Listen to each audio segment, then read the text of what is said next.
Bonjour madame, bonjour monsieur. Oui, je sais que ma chemise est belle, merci. C'est une griffe de...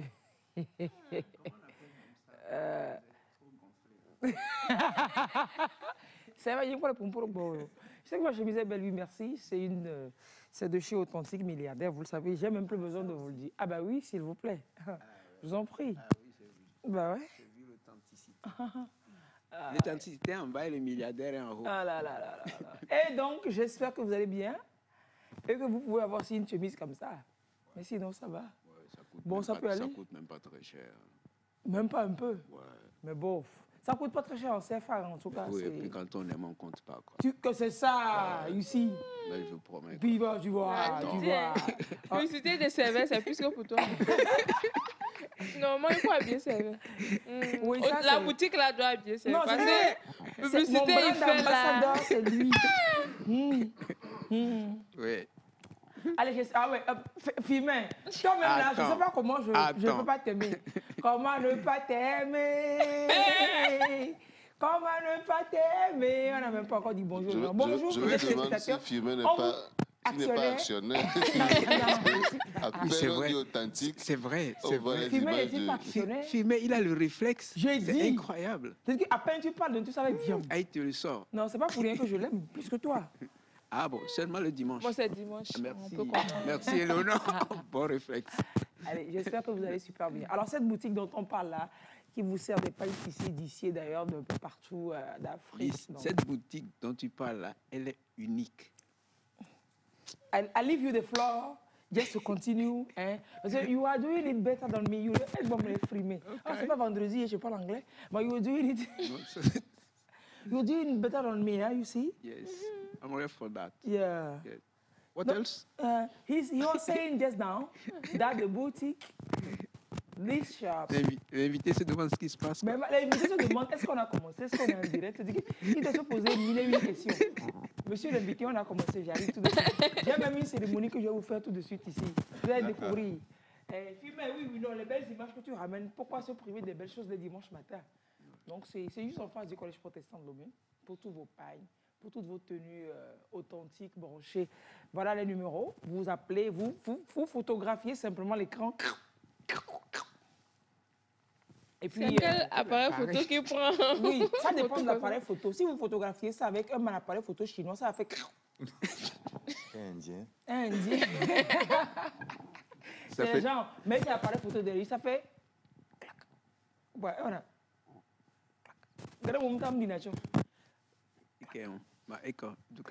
Gatoto. Vananya gato pele China chaona. Vano vani quartier yemeto. No vani gato. No vani China. No vani gato. No vani gato. So lena. Voilà, c'est important quand tu l'éteins. Ça te traumatise, quoi. Oui, ça fait une musique du genre, laisse-moi dire bonjour téléspectateurs. On leur a dit assez bonjour avec les belles images de la boutique Authentique Milliardaire. Bonjour et merci d'être avec nous ce matin dans votre émission. Alors aujourd'hui, c'est la journée mondiale contre les accidents, de lutte contre les accidents vasculaires cérébraux, les AVC. Avant, on entendait parler un peu, papa, mais aujourd'hui, de plus en plus, le médecin va nous dire, mon micro a des soucis? Non, ok. Le médecin va nous dire que ça prend de l'ampleur, mais l'essentiel, c'est d'avoir les messages. Oui, c'est allumé. C'est allumé. C'est allumé, non? De mettre ça à la bouche en parlant, en fait. Moi, de prendre ça... Les cheveux. Je prends ça, le mien ne marche pas. Dieu vous voit. Donc, attends, tout ce que j'ai dit depuis là... Ils ont entendu l'essentiel. Je ne vais pas tenir le micro comme ça jusqu'à 2 heures. Pardonnez. L'assurance ne prend pas en charge les mots de bras beaucoup. Et donc, il m'a perturbé. Et donc, on va parler des accidents vasculaires cérébraux. Il va nous expliquer ce que c'est vraiment.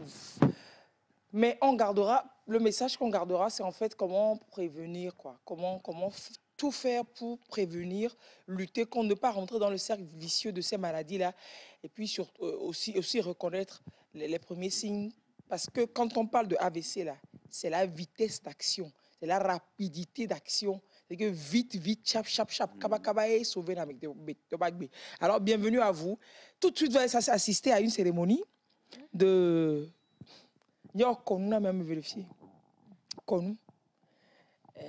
Je vais appeler tout le monde par son nom. Non, ben, il y a déconner, il y a déconner. Il y a un peu de déconner, on l'a servi.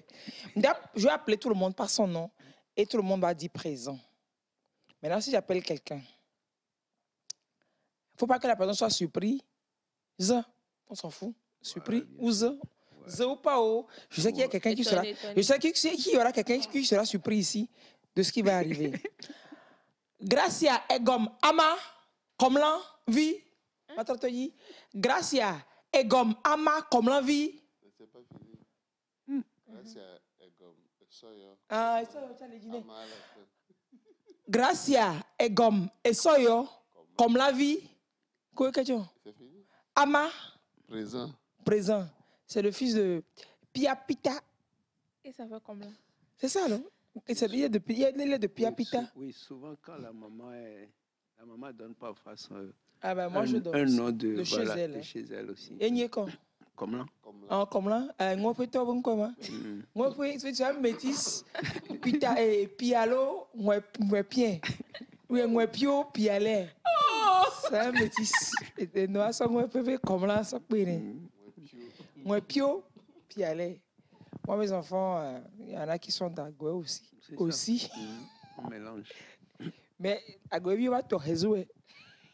Ouais, c'est compliqué. C'est le signe de la maternité. C'est la présence de la maman. Et puis, c'est la réconciliation nationale, en fait. C'est le Togo qui est un et indivisible. C'est ça. C'est ça. Je m'excuse, mais mon petit frère, il a une Nigériane. Les enfants ont des prénoms nigériens en plus des prénoms togolais. C'est un mélange. Des Tunde, des... Oui, comment ils appellent ça? Fémi, Fumilayo. Voilà, un truc comme ça. C'est joli les noms. Oui. C'est comme on dit que... Entre parenthèses, on va continuer la présentation tout de suite. Et donc, ma soeur, qui est la soeur de Gracia, ma soeur, elle habitait dans une cour commune. Voilà. Il y a une dame il y a une famille d'années dans la maison. Donc, entre-temps, elle dit quoi? On connaît Ayele. Tu sais que c'est quand tu as un combiné à la durée, mettons, lac, mettons, et donc ça. Je ne sais pas c'est quel nombre de filles, ton Ayele, Ayoko, Aïté, tout ça, Ayele, quoi. Donc, ils sont restés longtemps dans la maison. Au bout d'un moment, tu sais, dans les maisons de location, les cours communes, au bout d'un moment, on se sépare, chacun se cherche, et puis on peut se retrouver un jour en vie. Ah, au fond, on a mal. Donc, effectivement, ils sont séparés. Donc, ma soeur, là, elle aimait beaucoup le bébé d'Ayele, là. Ouais, quand Ayele va souvent. Il aimait l'enfant. Le couple là, c'est un couple c'est mon frère et ma soeur. Et donc, comme ça, un jour, au marché, par hasard, les deux anciennes voisines se rencontrent. Donc, Ayele Vinois et pour ma soeur. Oh, maman! Et dit, ouais, Oléa. Ah, et dit, c'est bon, hein? Et ma soeur avait un bébé au dos. Oh, Ojivia. Et puis, ah, Moujivilo. Moujivi, regarde, Ayele Viwan. Hein? Elle regarde, c'est en plus un garçon. Non, tu rigoles. Non, ça, c'est une bonne blague. Non, c'est une bonne blague. Non, c'est pas vrai. Non, c'est une bonne blague. Non.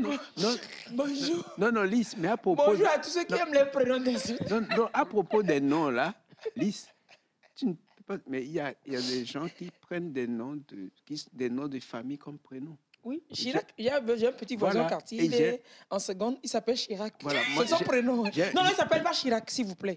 Il s'appelle Jacques Chirac, c'est son prénom. C'est ça. Jacques Chirac. Oui, il y a Pompidou aussi. Il y a des De Gaulle. Oui, le gars s'appelle Pompidou. Il a son prénom, il a son nom de famille togolais.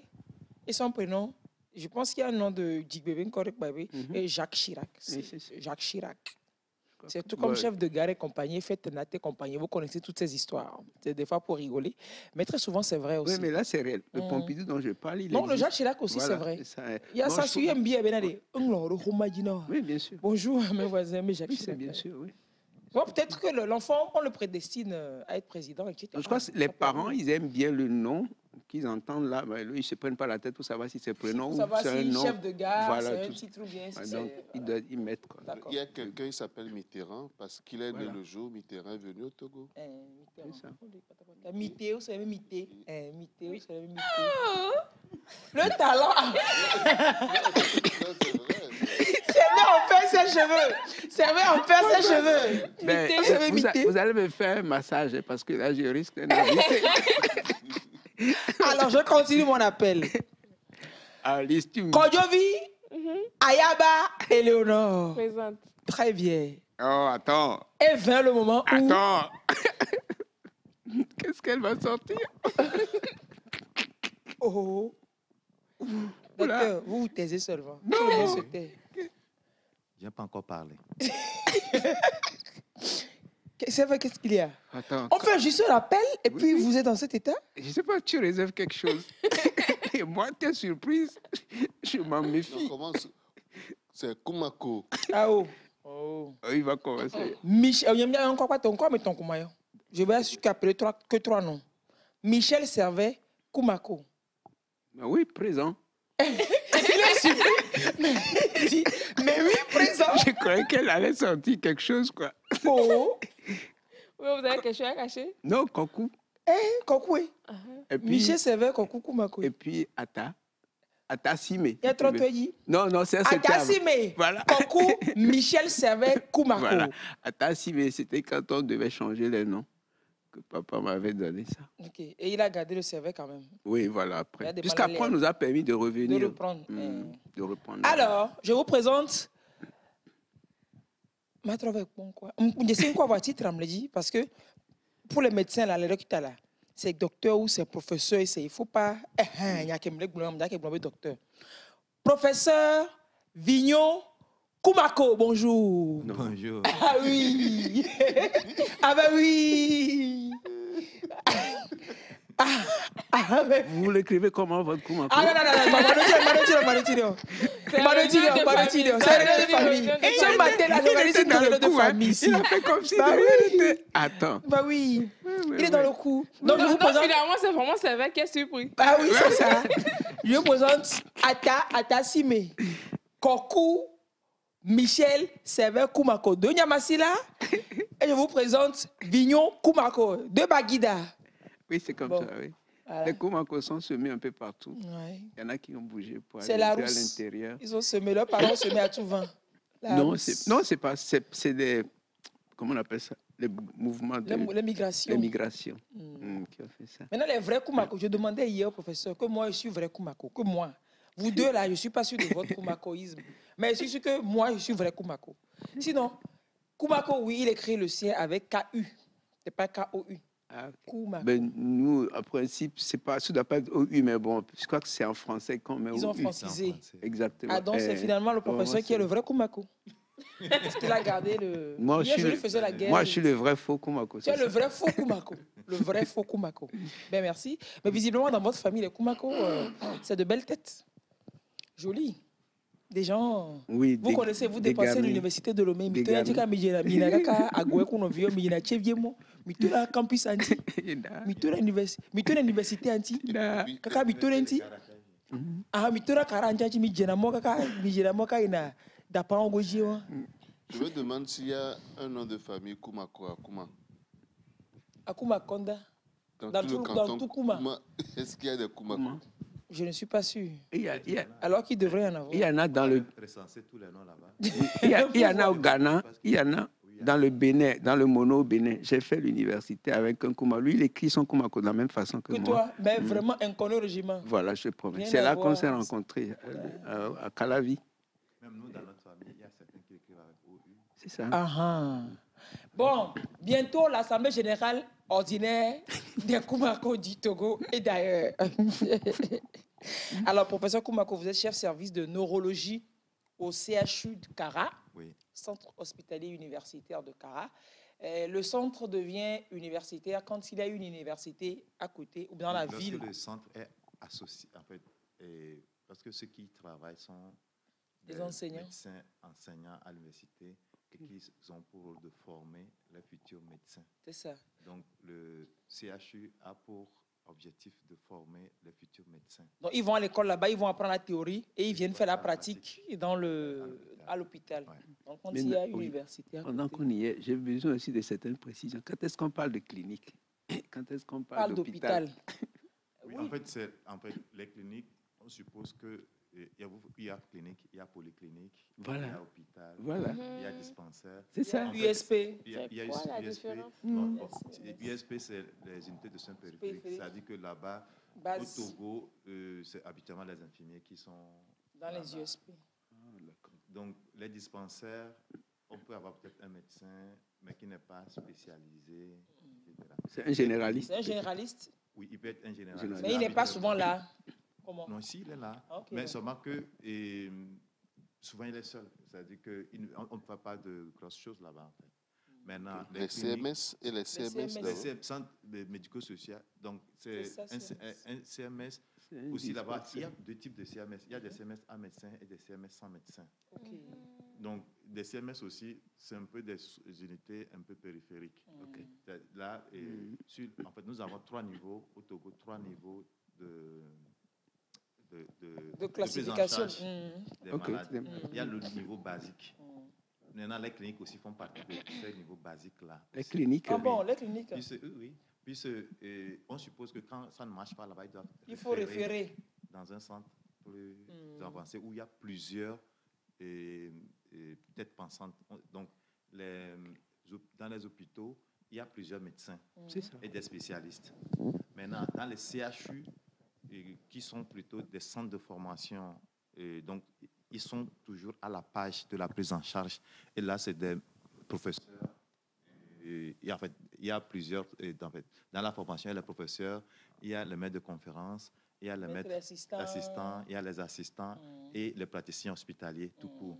Donc, c'est tout cet ensemble-là qui réfléchit. Donc, il y a pour une seule spécialité, il y a plusieurs médecins qui font le travail. Et pour donc, au CHU? Oui.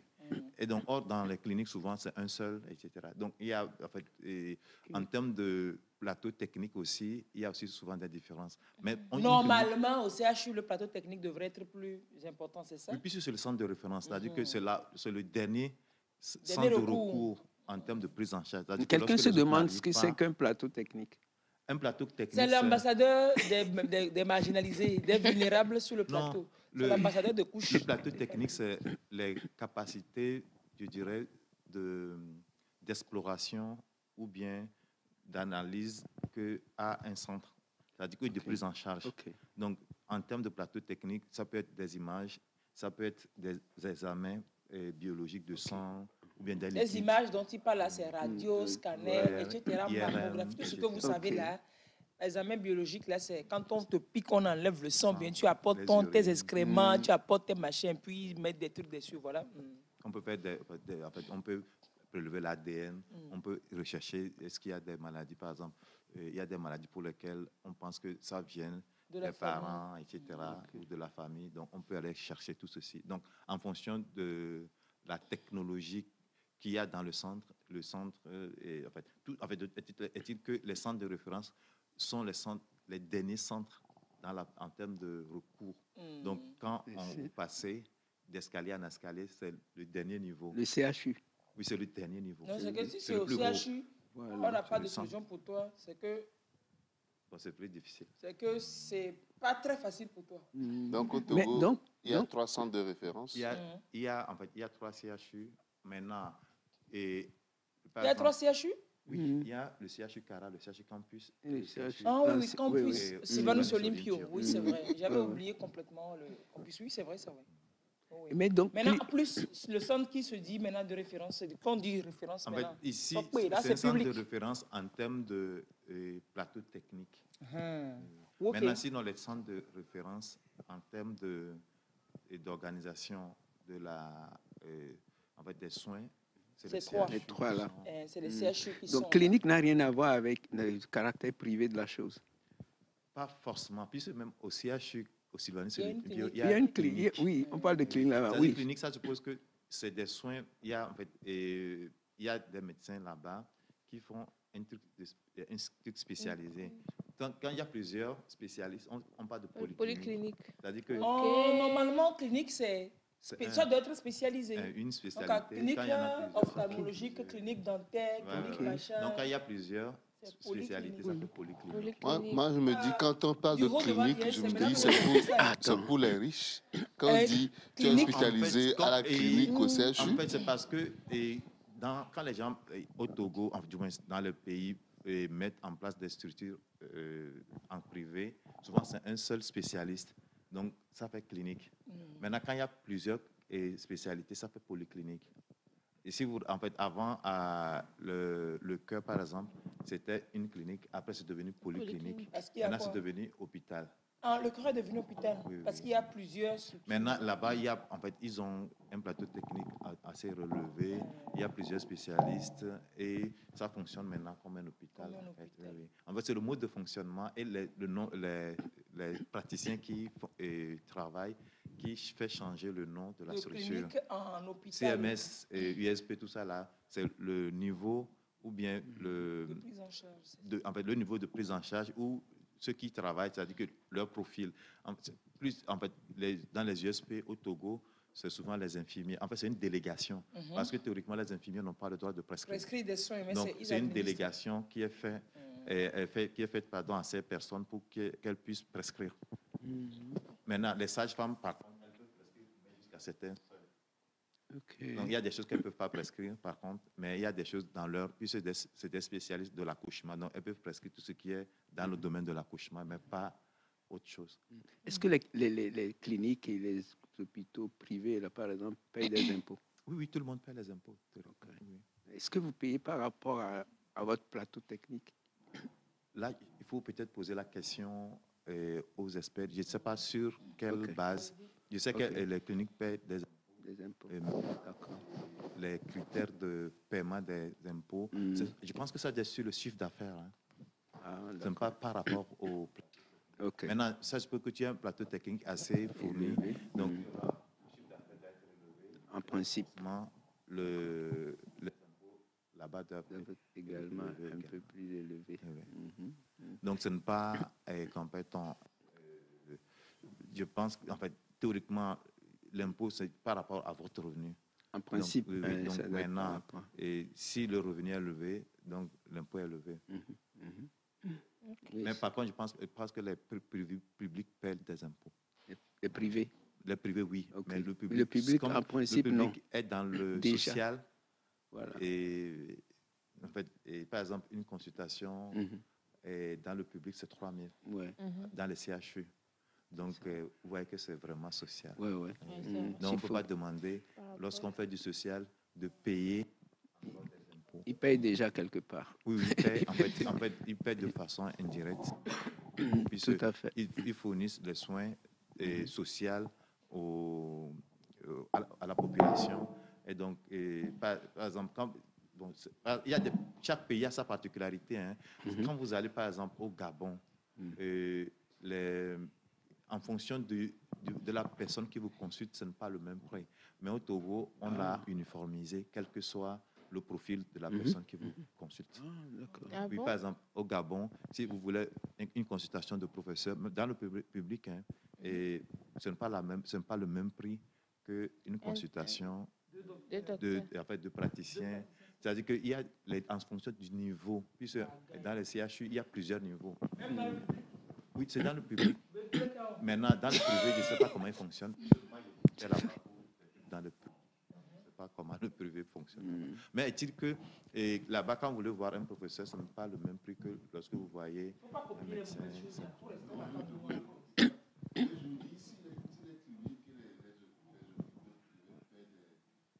Les impôts. Les églises aussi doivent payer. Ça, c'est un autre sujet. Pour un dimanche, maintenant, au Togo, même dans le privé, il n'y a pas de distinction entre en fait, le profit de la personne qui consulte. Il n'y a pas de...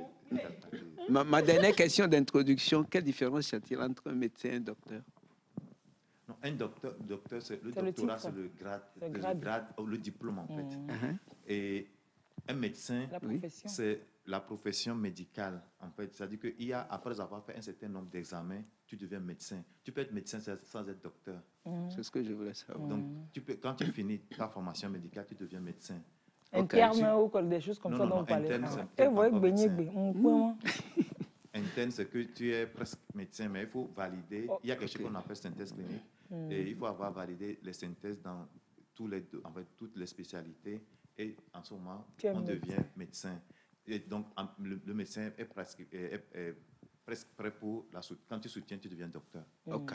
Médecin, on peut être docteur. On est docteur en dessous. On est docteur en communication, docteur en géographie, docteur en tout ça.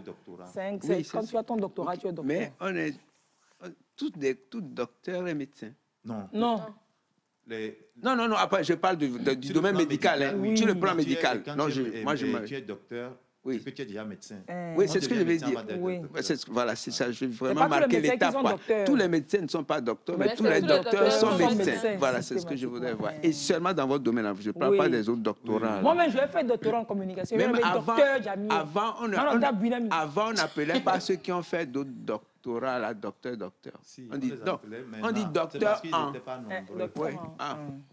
Maintenant que... Il n'y avait pas, actuellement avec le LMD, voilà. Le doctorat est versé, tous les enfants prennent le doctorat. Oui, non, ce n'est pas ça aussi. Ce que c'est avant, les grades des enseignants ne permettaient pas de facilement faire le doctorat. Maintenant, avec le nombre d'enseignants, on appelle ça enseignants de rang A. Donc, ce qui fait que c'est plus facile de former des doctorants et d'avoir le titre de docteur, alors qu'avant, il n'était pas... C'était pas compris, parce qu'il fallait être suivi, c'était un cheminement. C'était un cheminement. C'est-à-dire que tu dois faire un master, avant c'était 2A, 2SS, tout ça là, et après, tu passes au doctorat. Et puis, en fonction de, par exemple, les médecins, leur doctorat est un peu différent. Puis en médecine, il y a 2 types de doctorats qu'on doit faire en fait. Maintenant, laissez-nous tranquilles. D'assez matin à les filles. Donc, et maintenant, les autres qui font ce que nous appelons le PhD.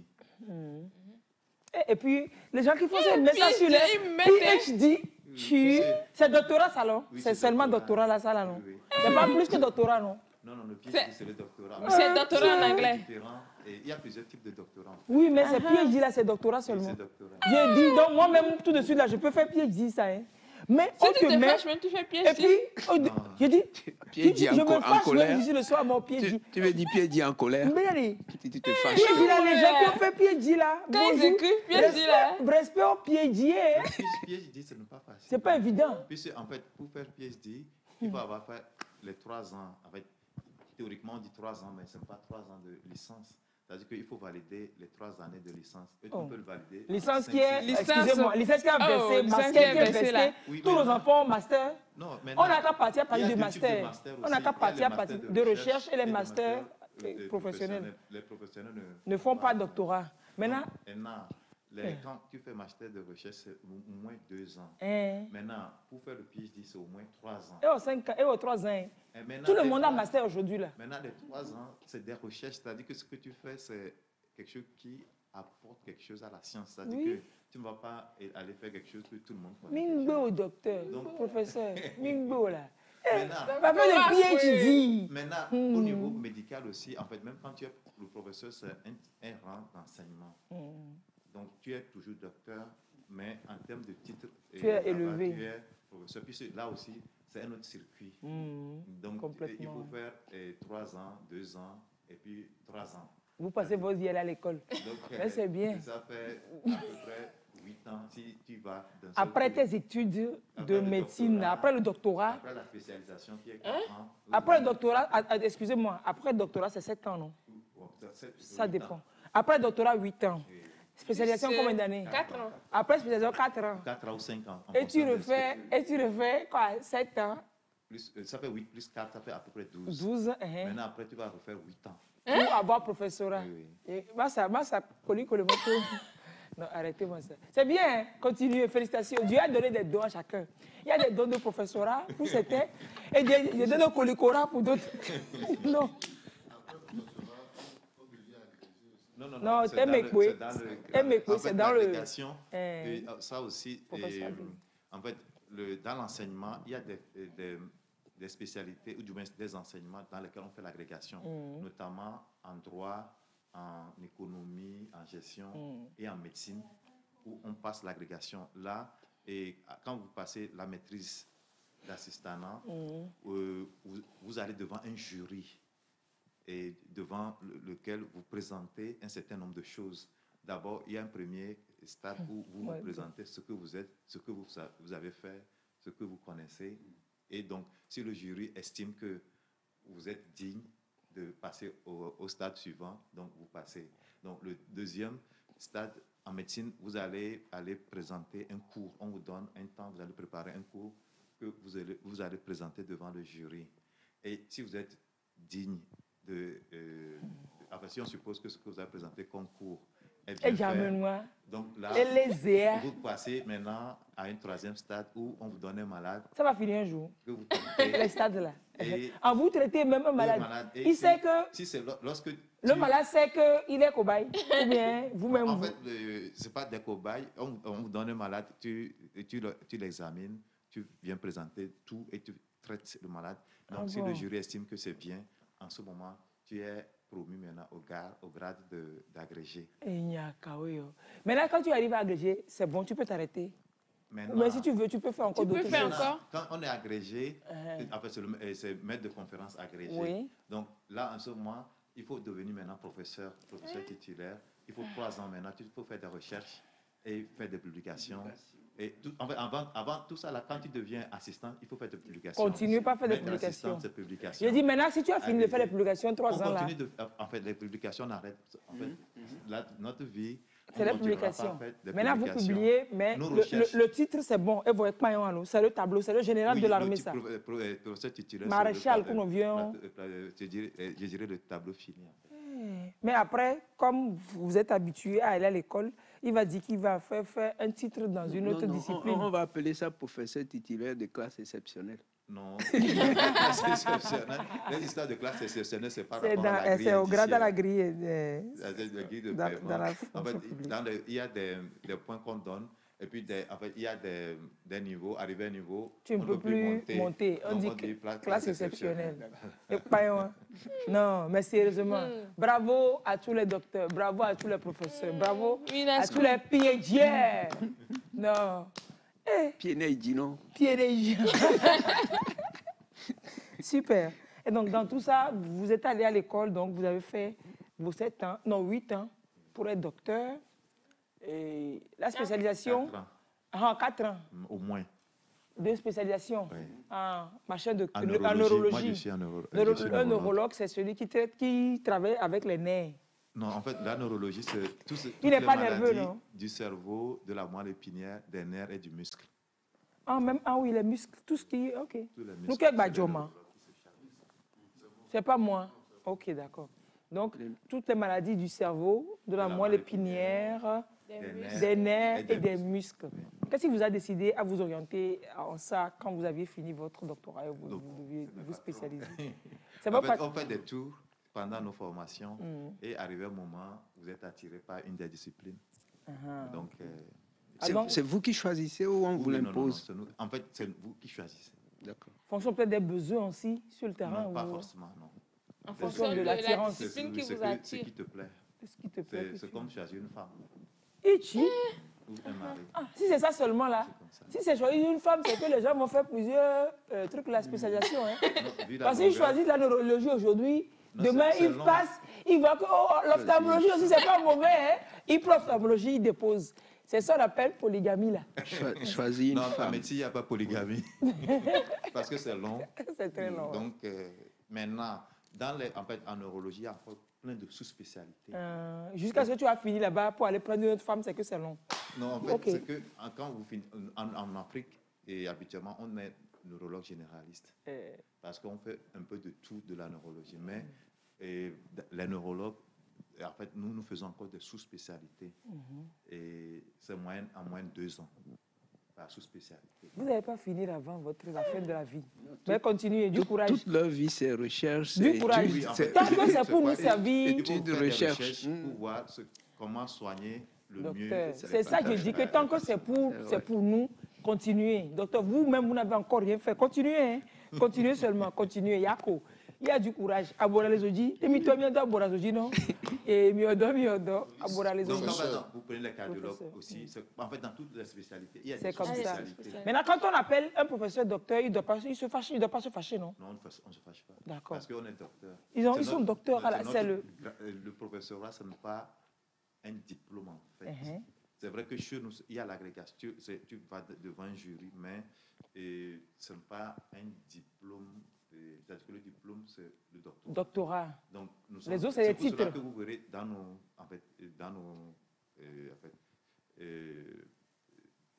dans les thèses que nous faisons, pour faire les dédicaces, on met docteur. X. On met en fait, son titre, on met en bas professeur en. Ah oui, c'est vrai. Oui, parce que le doctorat, c'est le dernier diplôme en fait qu'on a à faire. Et donc le professorat, c'est de l'honneur, c'est pour ajouter encore. C'est pour enseigner qu'on fait le circuit de professorat.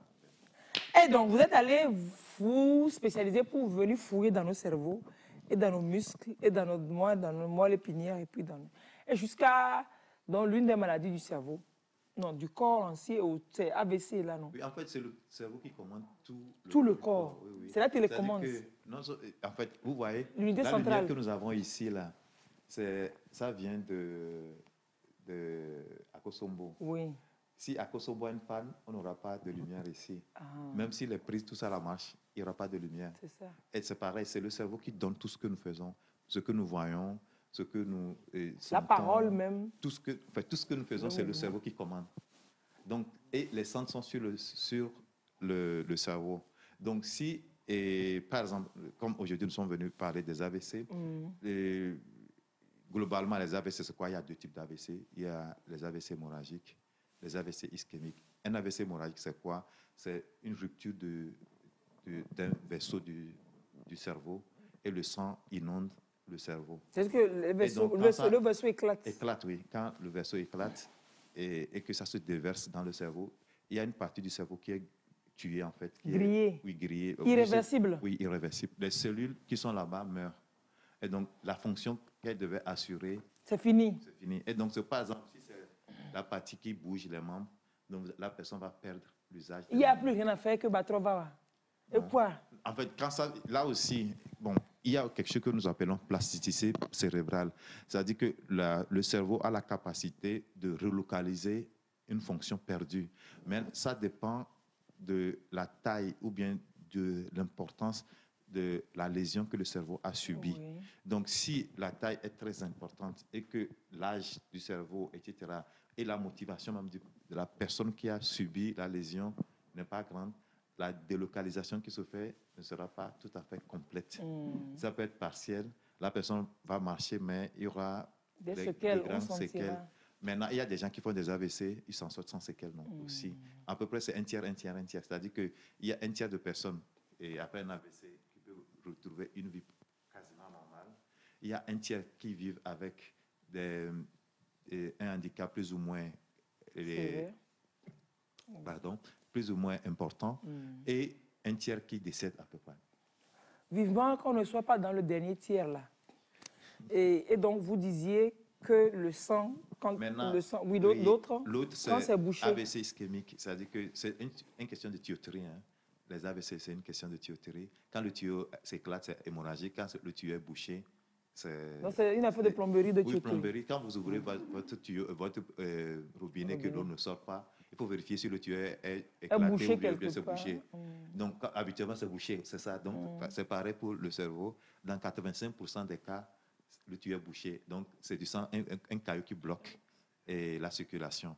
Non, c'est le sang qui circule dedans, non? Oui, mais entre-temps, le sang s'est formé en petite boule qui a bouché. Oui, le caillou peut venir de plusieurs endroits. Ça peut venir du cœur, ça peut venir même d'un vaisseau. Par exemple, quand nous mangeons très gras, etc., le gras va s'incruster dans le vaisseau. Quand vous dites que gras, là, ça dit que Egbon lamba mion, les amis, lamba mion, pino ba mion, et les Egbon et achichinga ba mion. C'est les amions. C'est les amis, c'est-à-dire que c'est les lipides, tout ce qui est gras. Et bon, ça m'y te paye, Maintenant, il faut dire qu'il y a deux types de lipides. Les huiles qui viennent des végétaux et des huiles qui viennent des animaux. Habituellement, les huiles qui viennent des animaux, il y a pour le poisson et pour tout ce qui n'est pas poisson. Tout ce qui est poisson, c'est des huiles qui sont très bien pour l'organisme. Oméga 3 et compagnie. Oméga 3, ça vient des poissons. C'est quelle huile ça? C'est le machin pas. Tous les poissons qui sont gras là, c'est très bien à manger. Ah non, même l'huile de poisson, on n'a qu'à manger. Oui, c'est ça qui est bien. Mais le poisson, quand on passe même à Kanami, c'est fini. L'huile est fondue. Non, pas Kanami. Quand on a Kanami, c'est grillé avec l'huile végétale. C'est le poisson même qui est gras. Le poisson, par exemple, quand on fume le poisson. Quand on fume ou bien quand on fait la moude ici, mais le poisson a millé, mais coquin. On peut manger ça. Oui, c'est ça qui est bien. Maintenant, tout ce qui est les huiles qui viennent des animaux à quatre pattes là. À Mitépé là. Par exemple. Oui, c'est dimanche. Allez chez Hambi, toi, achetez Hambi Pinot. Demandez là où il y a à Mitépé son Pinot. Mangez ça. Ça part. Ça reste dans le tuyau là. Ça bouge tuyau. Quand vous mangez, tout ce qui n'est pas huile végétale, vous verrez que même quand vous allez sur les marchés, on parle d'huile végétale parce que l'huile végétale, c'est très bien aussi. C'est des huiles de clou-clou là. L'huile qu'on peut acheter à Zimbabwe. L'huile d'arachide. Oui, l'huile d'arachide. C'est ça qu'on fait avec clou-clou. Voilà, coton. Huile de coco, de coton, de colza. Maïs, tout ça là, c'est très bon. Yovonemi. Non, l'épimi, c'est pas bon. Vraiment, en fait, il faut savoir que toute huile qui se coagule à l'état naturel, c'est-à-dire que quand en température ambiante, quand ça se coagule, c'est pas très bien. Ça va se coaguler dans tes vaisseaux là, ça va boucher aussi. C'est ce qui se passe quand ça rentre dans le corps. Habituellement, l'huile doit être fluide à la température même ambiante. à la température ambiante, elle est fluide. Donc quand vous voyez que l'huile s'est coagulée à température ambiante, ça n'est pas... Mais il y a des huiles végétales. Il y a des huiles végétales qu'on nous vend sur le marché là. Il ne faut pas dire végétales.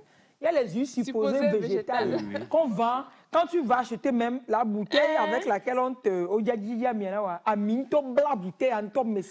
des fois même, quand deux vont, toi, on l'a fait même plat. Reconnaître ce qui est bien de ce qui n'est pas bien. Donc ça, c'est un signe de ce que quand tu manges ça en ABC, n'est pas loin. Tu achètes ABC avec ta bouche, tes langues. Lisse, tu es extrémiste. Mais bon, si on n'a pas le choix, puisque ce sont ces huiles-là que la plupart des gens... On a le choix. On a le choix. Nos bonnes femmes font... Yovonemi, non, on a tué.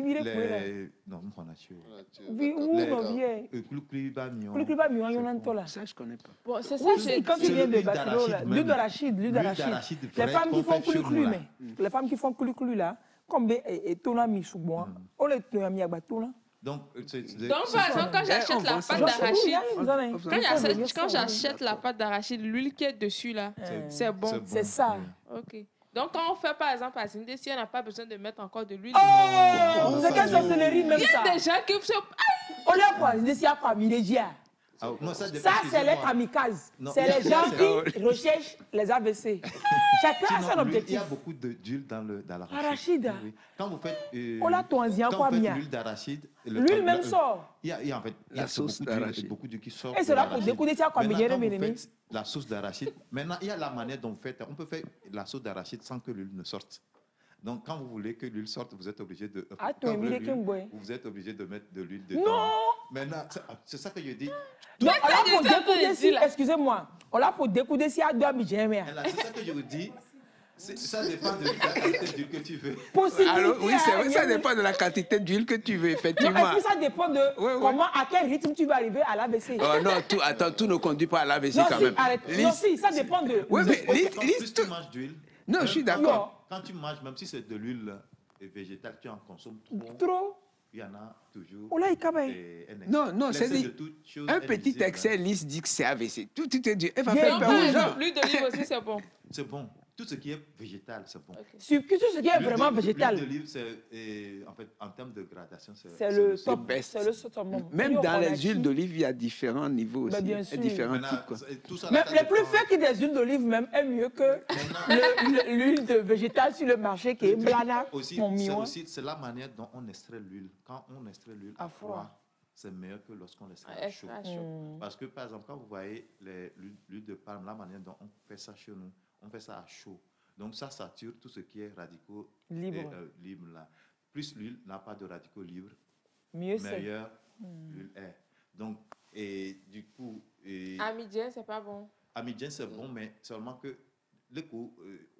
la manière dont on prépare si on pouvait faire ça sans chaleur, on piétine, on donne quoi, tu dis quoi, fort. Piétiner. Quand on chauffe, parce que c'est par chauffage qu'on extrait ça. Quand on commence par chauffer, ça commence par se saturer. Plus l'huile est saturée, mauvais, et elle sera. C'est pour ça que vous dites que le népimi aussi, c'est pas bon. Le népimi est déjà saturé. Mais il y a des népimi extraits à froid. À froid, népimi extrait à froid. Si c'est à froid, vous verrez que ça ne va pas se coaguler à l'état frais. Mais il y a des huiles de coco qui se coagulent. Tout ça, là, ça dépend de la technique d'extraction. Donc, allez voir coaguler comme nous, là. Une vraie huile de coco qui s'est coagulée. Vous voyez, les huiles de coco, c'est ça qu'on appelle yovonemi. C'est ce que yovonemi qui s'est coagulée. Et vivinanto. Yovonemi, c'est différent de népimi. Népimi, c'est noix de palme. Non, zinépi, là. Et népi, bami. Le yovonemi, c'est coco. Yovonemi, c'est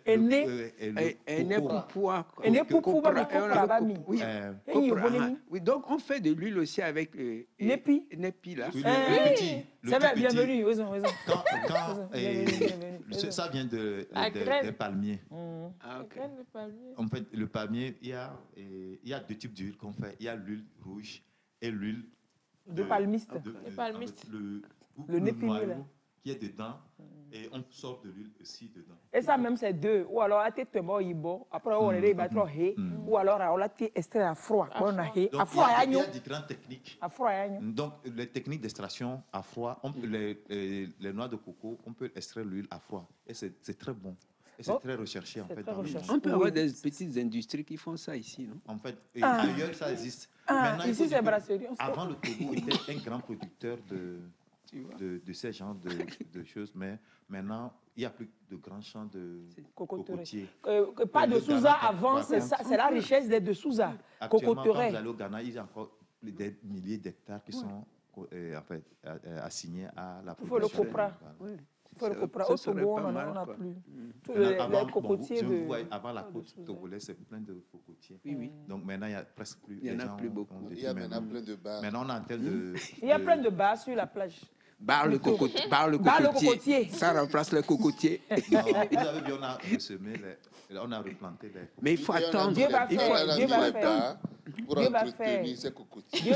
Dieu va faire un jour. On va trouver encore plein de palmeraies. Pour pouvoir faire ça, il faut avoir des hectares et des hectares. Oui, c'est vrai. Les enfants on a de la place. Hein. Les enfants il y a des enfants, des jeunes Togolais qui passent leur temps à danser pour faire des vidéos sur TikTok parce qu'ils sont désœuvrés.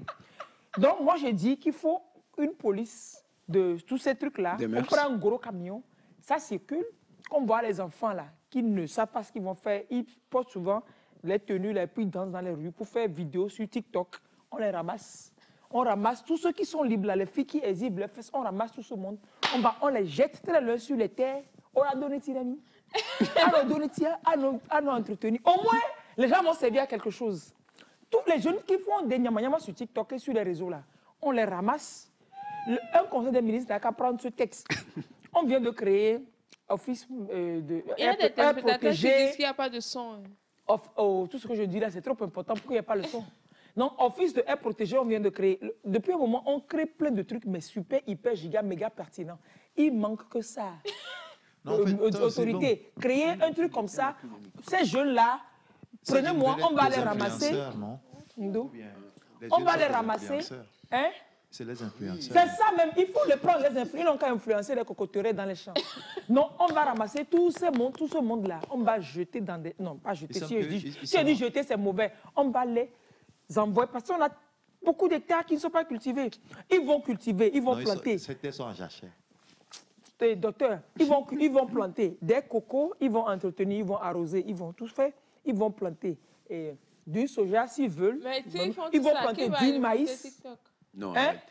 Comme ça, entre-temps, on a bloqué TikTok là. Non, dans d'autres pays, on ne veut même plus entendre parler de ça. Et nous faisons toujours mauvais usage de tout ce que les autres font. On ne fout rien, mais quand les autres fabriquent, c'est nous. On abuse. On exagère. On ne fabrique rien.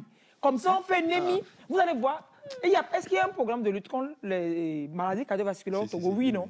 C'est le programme-là qui doit faire le lobby, qu'on a besoin de beaucoup de palmeraies pour faire Coco Bami, qui est bon pour la santé. Donc, de prendre tous les enfants qui fatiguent les gens sur TikTok et compagnie là, pour les jeter, non, pour les déposer quelque part, on va faire Coco Bami. Et puis la santé va se porter mieux. Bon, c'était une parenthèse, très grande parenthèse, mais bon. Bon, donc on parlait des huiles là. Oui, les huiles. Donc quand tu vas acheter une huile et que tu vois que coagulé. elle est coagulée, vous allez encore vous fâcher que l'huile n'est pas levée. Mais on va faire comment? Il y a Jamie à quoi? On codona. Jamie à quoi? Jamie arrêtez ça. Mon nom c'est trop précieux. Jamie quoi? On va Jamie quoi? Il y a Jamie. Et Gokemo doit m'y aller toi, savez? Au point de Kokolo, d'ici alors bon d'ici fa, pour que me blana. A million tojo blana ni pata no kwamia. Et puis on le kunawa. Écoute on aime. A mi on a coup. Bon. Karides enwaya a kasan. A mi on a coup. Guru. Mais j'ai mis dans la Jimmy Jenamion. Avec a mi antok mena. Non va les Jamion paré. Ayabe ABC a Didio. Et bon. Ne termine pas toujours par ça. Arrête.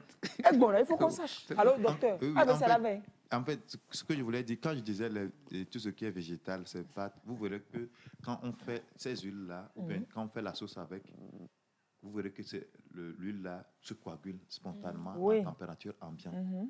Donc, ce qui fait que ce n'est pas très bien à consommer. C'est pour cela que quand les gens vont dire ça et amia, bon, là, on décide d'amia. Et c'est pas très bien.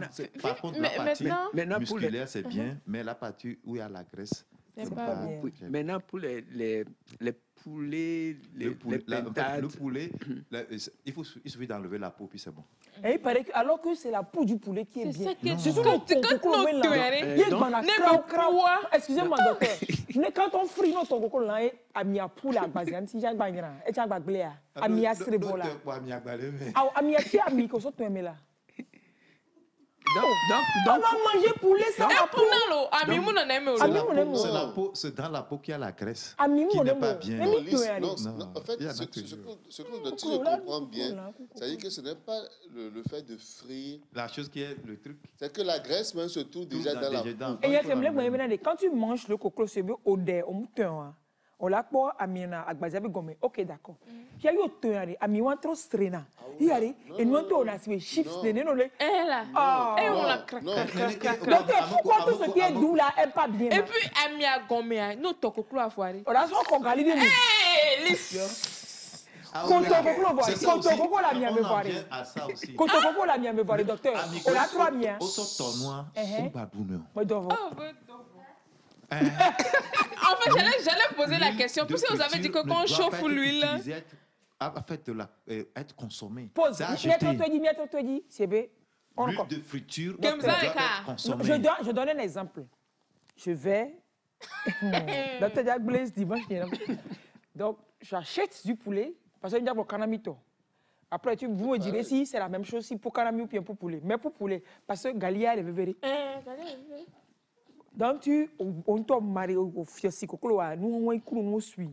Quand tu as au souhait les casseroles à mêler, nous on est un petit peu on est un petit peu sur Miami. Donc on colle tout et nous on colle un petit peu bien vivre Miami.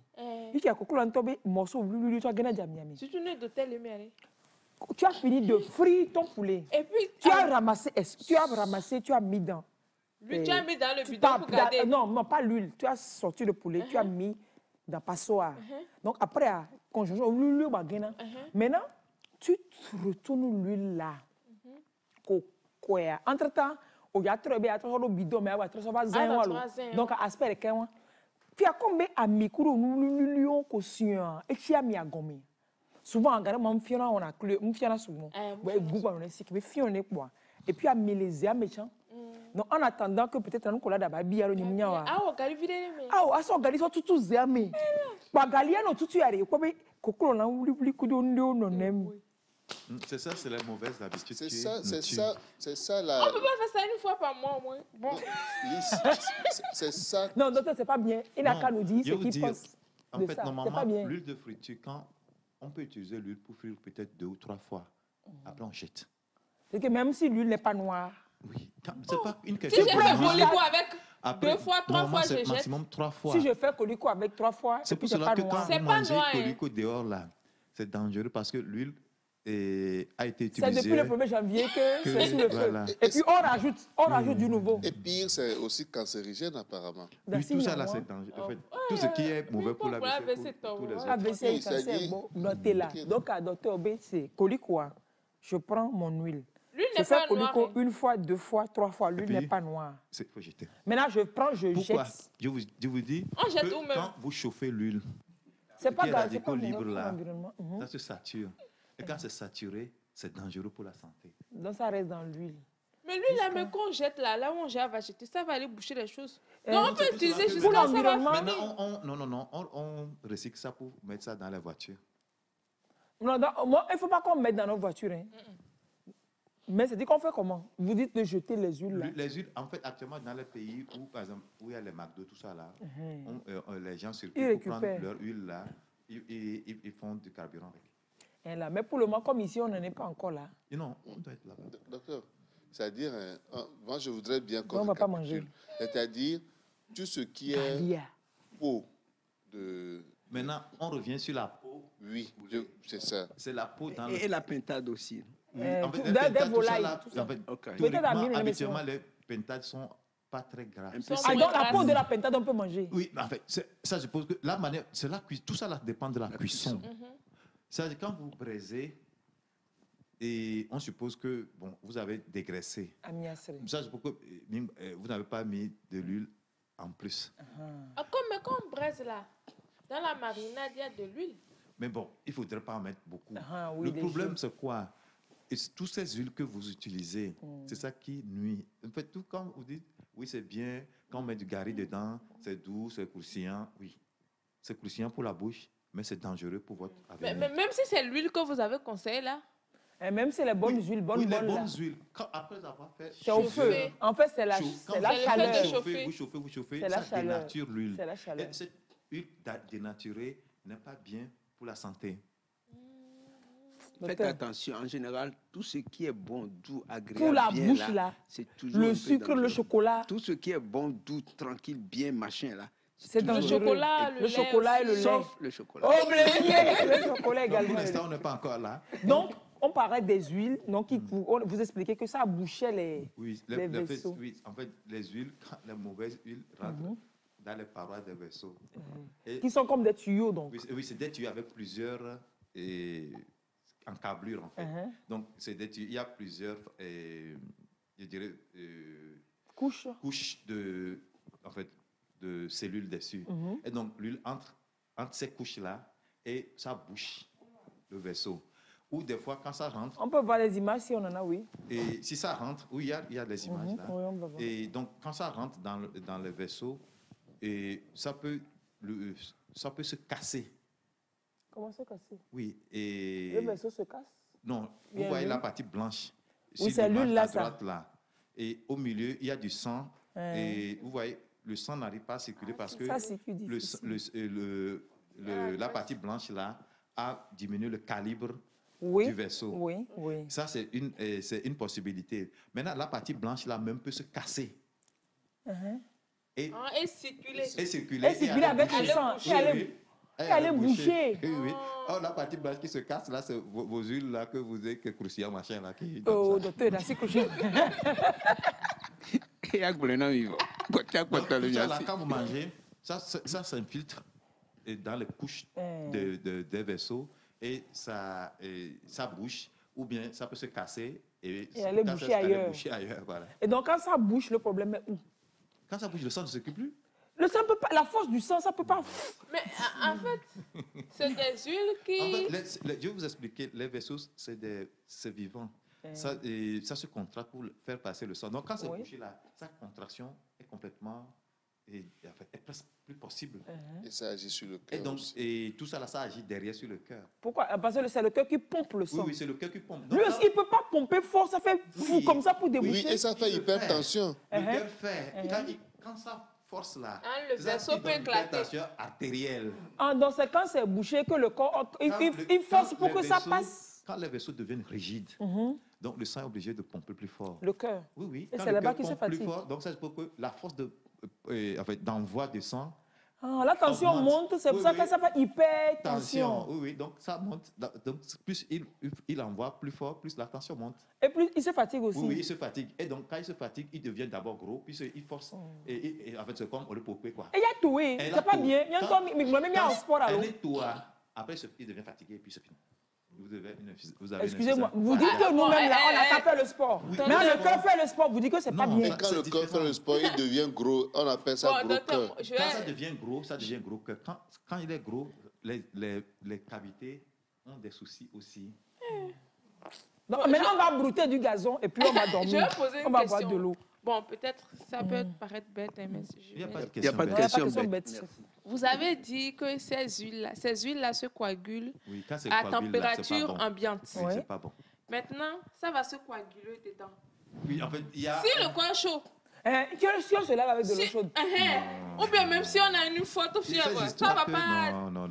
C'est une question. Ça veut dire que cette question-là peut être bête. Non, il n'y a pas de question bête. Mais je vous dis, le corps a un système de régulation automatique. Donc, ce n'est pas parce que votre corps, vous prenez de l'eau chaude. Faites de la fièvre régulièrement. Voilà, ça il faut boire de l'eau chaude, tout ça là. Non, ça c'est pas des tuyaux. Vous savez, l'organisme. Les tuyaux sont pas dans le ventre. Ce n'est pas un tuyau. Mais pourquoi l'huile s'en va dans les vaisseaux et l'eau chaude ne peut pas aller dans les vaisseaux? Pour déboucher. Non, ici, l'huile rentre dans le système, dans le sang. Pas absorption intestinale. Les vaisseaux utilisent ces huiles-là pour faire des choses. Donc, ça passe là-bas, ça reste. Mais pourquoi le vaisseau aussi ne peut pas utiliser l'eau? L'eau chaude. Donc, ce qu'on conseille que de boire l'eau chaude souvent, là, c'est pas très... C'est une vie de l'esprit. Les tuyaux de nos robinets, ils ne sont pas vivants. Un tuyau n'est pas vivant. Nous, en fait, pour pouvoir faire passer l'eau de la bouche vers l'estomac, si votre œsophage ne travaille pas, ça passera. Ça passera pas. Vous allez mettre l'eau, mais ça restera. Et puis si ça devait marcher, on aurait dit, quand tu prends ça, non, donc là, c'est ou alors, avec pouzo, quoi. Et là, c'est... Non, parce qu'il y a peut-être des gens qui vont penser ça. Non, il ne faut pas faire ça, marche pas. Il y a une température d'absorption, tout ça, là. Donc, l'organisme se charge d'ajuster la température de tout ça, là. Ce n'est pas... C'est pas... Il y a des choses que les gens imaginent en pensant que, bon... Quand ça rentre là, c'est la température de dehors. Non. Automatiquement, on reste en Sibérie, tout ça là, ce serait difficile. Vraiment, en Sibérie, ce serait compliqué. Ce que je dis, ça peut paraître bête, mais il y a des gens qui vendent des médicaments à nos mamans dans les marchés là. Quand vous entendez certains discours... Non, c'est des charlatans. Est-ce qu'on va vendre les médicaments au marché?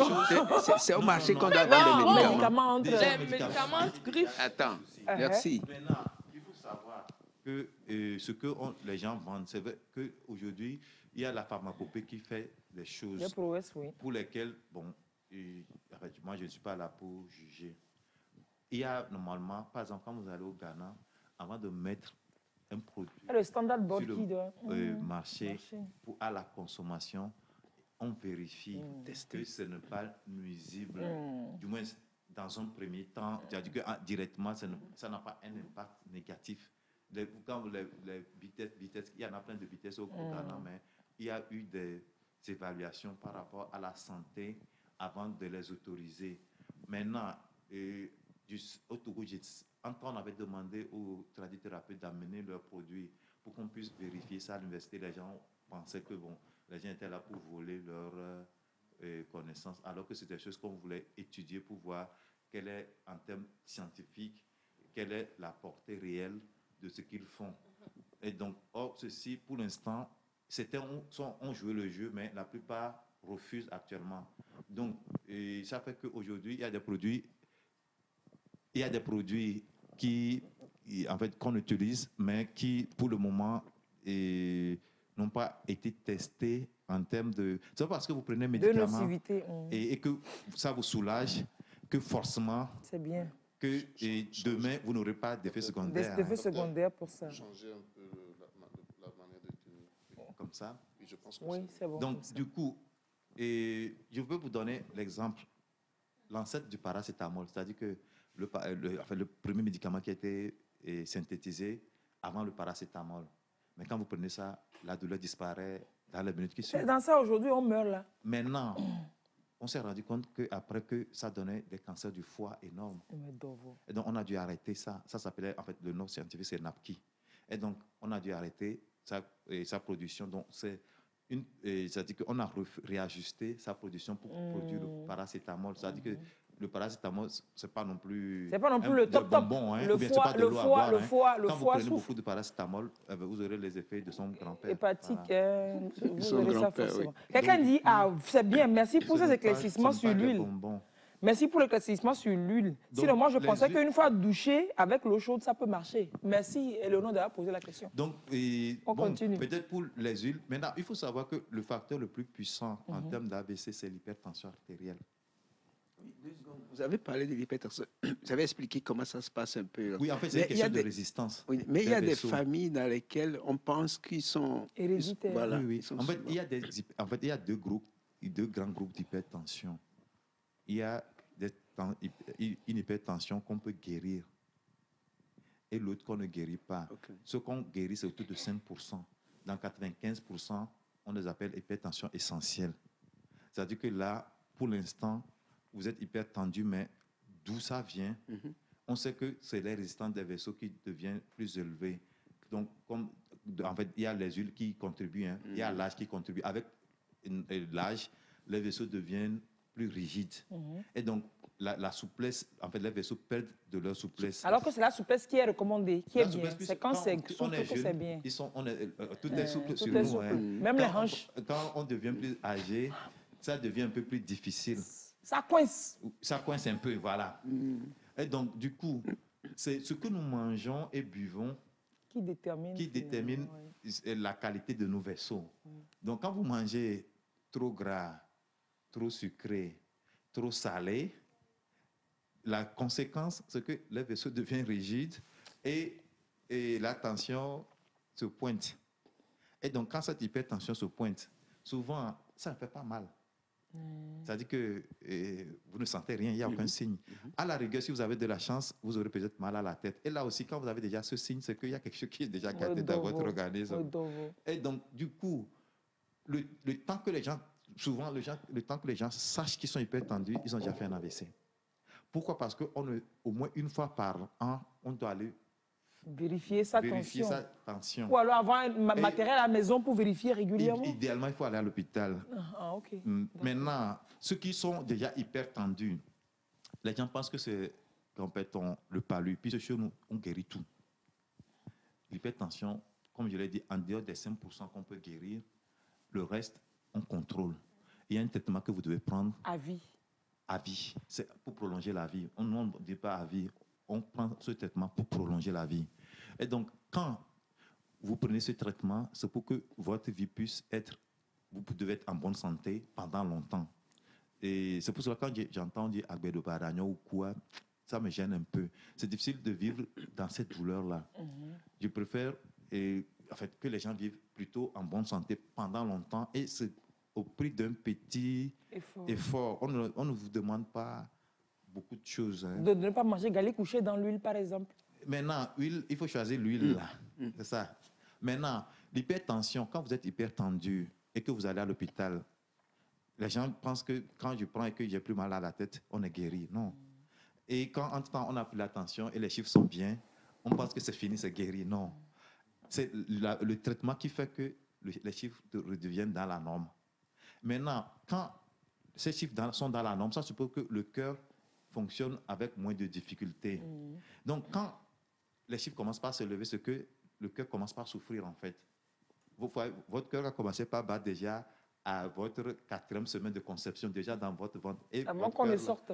Et ça bat pendant... En fait, si vous avez 80 ans, votre cœur a peut-être 81 ans. Hein. Donc, ce qui fait que ce cœur qui bat depuis longtemps, plus vous lui demandez plus d'efforts, plus il va se fatiguer. Imaginez-vous quand vous courez. La fatigue que vous ressentez, c'est exactement ce que le cœur ressent quand il doit travailler davantage. Donc, quand vous mangez mal et que les vaisseaux deviennent rigides, vous demandez plus d'efforts au cœur. Et donc, tout ça là, se traduit par plein de maladies, notamment l'hypertension, les insuffisances cardiaques, etc., qui sont sources des AVC que les gens ont aujourd'hui. Et donc, quand vous êtes hypertendu, comme je disais tantôt, il faut se faire prendre l'attention régulièrement pour s'assurer que le traitement que vous prenez marche. Pourquoi je dis ça marche? C'est que la tension doit être dans une fourchette. Maintenant, quand c'est en deçà de cette fourchette, ça c'est parce que c'est trop fort. C'est trop fort. Donc, il faut retourner à l'hôpital pour qu'on réajuste. Ça c'est pour que quand vous êtes malade, vous êtes hyper tendu, vous devez aller voir régulièrement votre cardiologue. En fait, qu'est-ce qu'on demande? C'est juste tous les 6 mois. On ne demande pas d'aller le voir tous les matins. Non. Donc, une fois chaque 6 mois, voilà. 2 fois dans l'année pour vérifier. C'est tout ce qu'on demande. Quand on est hyper tendu. Voilà. Et on vérifie que les chiffres sont bien. Mais pour le début, quand vous commencez, il faudrait que vous y allez régulièrement pour qu'on s'assure qu'on est dans la bonne zone. Voilà. Quand on est bien, on sait qu'on est dans la bonne zone, c'est fini. Après, vous y allez régulièrement, tous les 6 mois, on voit qu'on est toujours dans la bonne zone. Et donc, vous continuez. S'il y a des choses à ajuster, on ajuste. Et en fait, on a fait une enquête au Togo. On appelle ça enquête STEPS pour évaluer les facteurs de risque, ces facteurs de risque. On a vu que avec l'hypertension, près de 80% ne savaient pas qu'ils étaient hypertendus. Maintenant, les 20% qui se connaissaient hypertendus, 80% ne contrôlaient pas les chiffres. Donc, comme on n'a pas mal là, si c'est quand on a mal, c'est quand on a mal qu'on va à l'hôpital. Tout ce qui donne l'hypertension, en fait, les facteurs de risque de l'hypertension, des AVC, ça fait pas mal. Tu sens rien. Voilà. Et vous êtes surpris. Pourquoi on appelle ça accident? C'est un truc qui arrive brutalement. C'est pas prévu. Donc, vous vous réveillez et puis brutalement, vous êtes surpris par la chose. Mais des fois, est-ce que ça peut arriver que ça soit pas brutal, mais que ça soit lent? Non, oui. C'est toujours brutal. Oui, mais il paraît qu'il y a des signes, mais qu'on ne sait pas. Il paraît qu'il y a des signes. Ça dit que les signes, c'est les facteurs de risque que vous avez, que vous avez négligé. C'est tout. Vous avez négligé. Il y a pas, ça dit que si on devait savoir, ce serait très bien. Ça dit que c'est un truc qui surprend la personne à un moment où il ne s'attendait pas du tout. Maintenant, est-ce que AVC, c'est différent de crise cardiaque? Oui, en fait, c'est l'AVC du cœur. Qui est la crise cardiaque. Voilà, ça dit que donc le cœur qui a pompé, fatigué, là, il s'arrête? Non. Il y a AVC du cerveau. Le vaisseau du cœur, ici, ça ne se rompt pas, ça se bouche toujours. Ici, et contrairement au cerveau, ça peut se rompre. Ici, ça se bouche. Le cœur là, c'est bouché seulement. Nourricier. Parce que le cœur même, le vaisseau, il pompe le sang, mais il reçoit. Il doit recevoir. C'est comme un banquier, c'est pas parce que tu as la banque que tu vas aller prendre l'argent pour... Non, toi-même ton argent là. Voilà, c'est ton argent que tu utilises. Donc, il y a les vaisseaux qui nourrissent le cœur. Donc, quand ces vaisseaux qui nourrissent le cœur sont bouchés, donc quand le cœur n'a plus à manger, ben, derrière... Donc, crise cardiaque, c'est AVC au niveau du cœur, ça. Voilà, on peut le dire comme ça. Puis ce V et... le C de l'AVC, c'est cérébral, mais ici, c'est cardiaque. Cardiaque. Et donc, on lit souvent des articles, on voit des trucs qui disent qu'on peut avoir des signes qui annoncent l'odeur d'un quoi, mal de tête, machin. Oui, en fait, on peut avoir des choses. Maintenant, et ces signes-là, en fait, il n'y a pas des signes prémonitoires. Pourquoi on appelle ça accident? Vous voyez, quand vous conduisez une moto, vous pouvez avoir un signe prémonitoire que vous allez faire un accident dans 2 minutes, hein? Est-ce que vous pouvez savoir que vous allez faire un accident? Pas forcément. Si vous savez, vous allez arrêter. On va s'arrêter. On peut avoir signe prémonitoire qu'on va avoir une panne, mais pas un accident. Oui. Donc, l'accident, c'est parce que c'est brutal. C'est pas prévu. C'est un déficit neurologique qui est brutal. C'est en fait la définition, mais c'est d'origine vasculaire. Alors, est-ce qu'aujourd'hui au Togo, oui, on se dit, on a comme l'impression que c'est de plus en plus récurrent? Oui, il y a en fait environ, environ, on a beaucoup de cas. Je vais te dire ceci. Il y a à peu près 1000 personnes qui meurent d'AVC par an au Togo, en moyenne. 1000? Ça c'est que ceux qui sont morts. Hein. Oui, c'est le tiers, ça? Oui, c'est le tiers. Donc, à peu près, on a 3000 à 4000 cas d'AVC par an au Togo. Oui. Maintenant, l'analyse, c'est quoi? Oui, sachant que, en fait, les chiffres que je donne, c'est les chiffres qu'on a à l'hôpital, c'est-à-dire que c'est des chiffres que nous recueillons. Donc, il y a beaucoup qui ne viennent pas. C'est pas tout le monde qui vient à l'hôpital. Oui, des gens meurent. Il y a des AVC, ça tue la personne sur le champ. Donc, on vient lui annoncer quelque chose et puis la personne fait un malaise et puis elle ne se réveille plus, elle meurt. Ou bien, il y a quelque chose qui s'est passé, la personne tombe et c'est fini. Donc, ça peut être le cœur, ça peut être le cerveau. Donc, mais ça, ce n'est pas répertorié. Les chiffres dont vous parliez, là, c'est ceux qui viennent à l'hôpital avec AVC, ceux qui meurent. ceux qui partent avec les séquelles et ceux qui, c'est de ça vous parlez. Donc, il y a à peu près 1000 morts en moyenne par an au Togo. Et c'est quelle fourchette, c'est quelle tranche d'âge? Analyse. Oui, les tranches d'âge, c'est ça qui est, en fait, c'est ça qui est notre douleur, en fait. Quand vous allez dans les pays occidentaux, les AVC surviennent après 70 ans. 70 même, c'est encore poussé là-bas. Oui, en fait, moi, c'est ce qui m'avait... Et quand j'étais parti là-bas, puisque moi, j'ai fait spécialité AVC. Donc, quand j'étais parti là-bas, j'étais étonné de voir que tous ceux qui venaient étaient âgés. Contrairement à ce que nous voyons chez nous, où c'est des jeunes gens dans la fleur de l'âge. Et c'est la tranche économiquement active qui est touchée. Et les gens font AVC autour de la quarantaine. La moyenne d'âge actuellement au Togo, autour de 53 ans. Donc, ce qui fait que, là-bas, les gens, c'est souvent les retraités. Hein. Et souvent, chez nous, on a remarqué que beaucoup font des hématomes. C'est-à-dire que c'est des ruptures de sang dans le cerveau. Et là aussi, c'est une particularité qu'on a retrouvée chez les Noirs, que les Noirs font plus d'AVC hémorragique que les Blancs. Là aussi, c'est aussi au fait que les Africains ont souvent de l'hypertension qui n'est pas contrôlée. Et ils font beaucoup d'hypertension parce que ce qu'ils mangent habituellement n'est pas bien. Ils mangent trop de sel.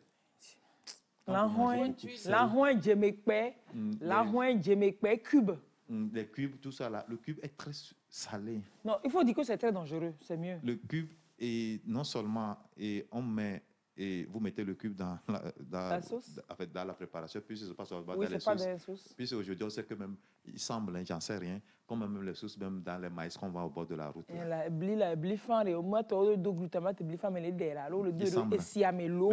L'eau salée là, ils mettent et puis... Donc, vous verrez que même quand les gens font les sauces, ils disent non, il faut normalement, en moyenne, on a besoin de 6 grammes de sel par jour. Or, habituellement, quand nous préparons, le sel qu'on met dans la sauce, on ne voit plus, on met dedans. On ne pèse pas.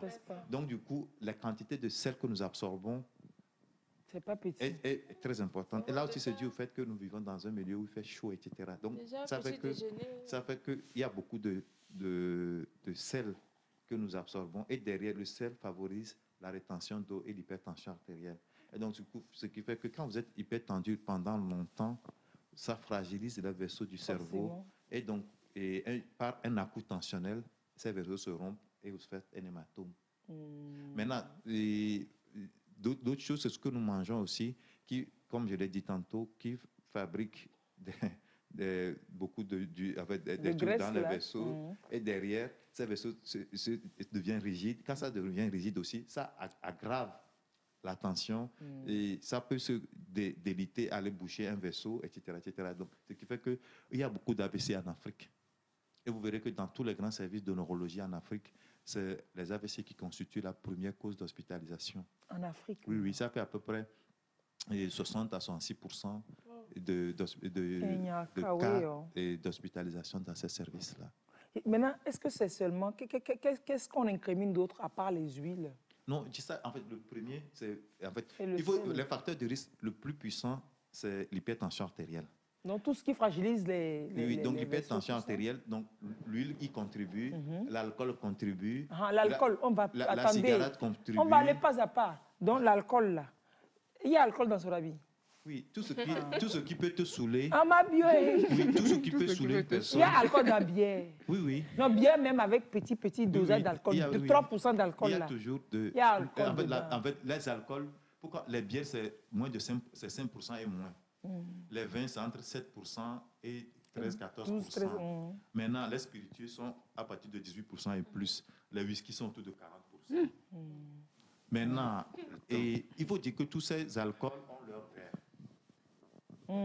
Oui, vous verrez que le Sorabi, ce n'est pas le même verre que la bière. Conconvi. Oui, le conconvi. On ne prend pas. En fait, c'est des quantités d'alcool presque identiques. Si on respecte les verres des boissons. Voilà. Par exemple, les vins ont leur verre, les whisky ont leur verre. Là aussi. C'est pour le dosage. Et en fait, ces verres-là, c'est pas que par exemple, quand vous prenez le verre, c'est pas le verre va se remplir. En fait, quand tu vas acheter maïs,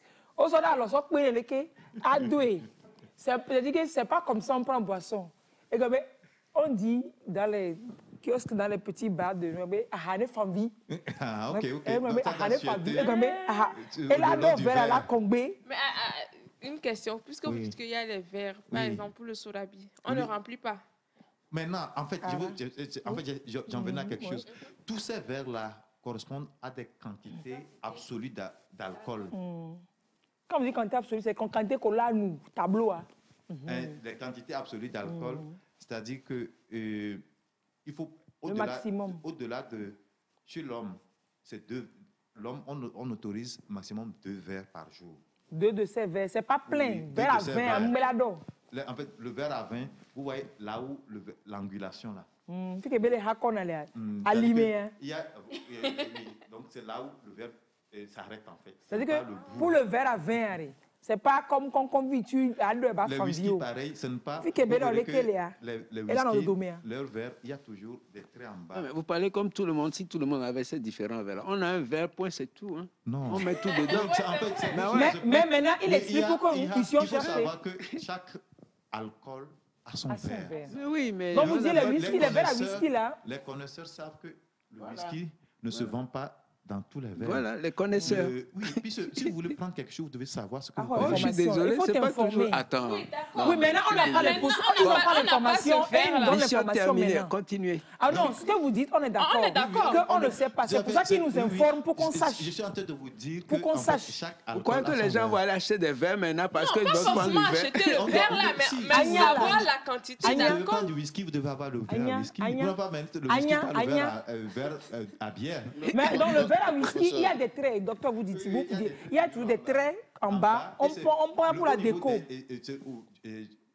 fait, le verre, jusqu'à la fin du trait, la boisson s'arrête au niveau du trait, là. C'est pas pour la déco. Et c'est des verres, c'est au niveau du trait que ça s'arrête.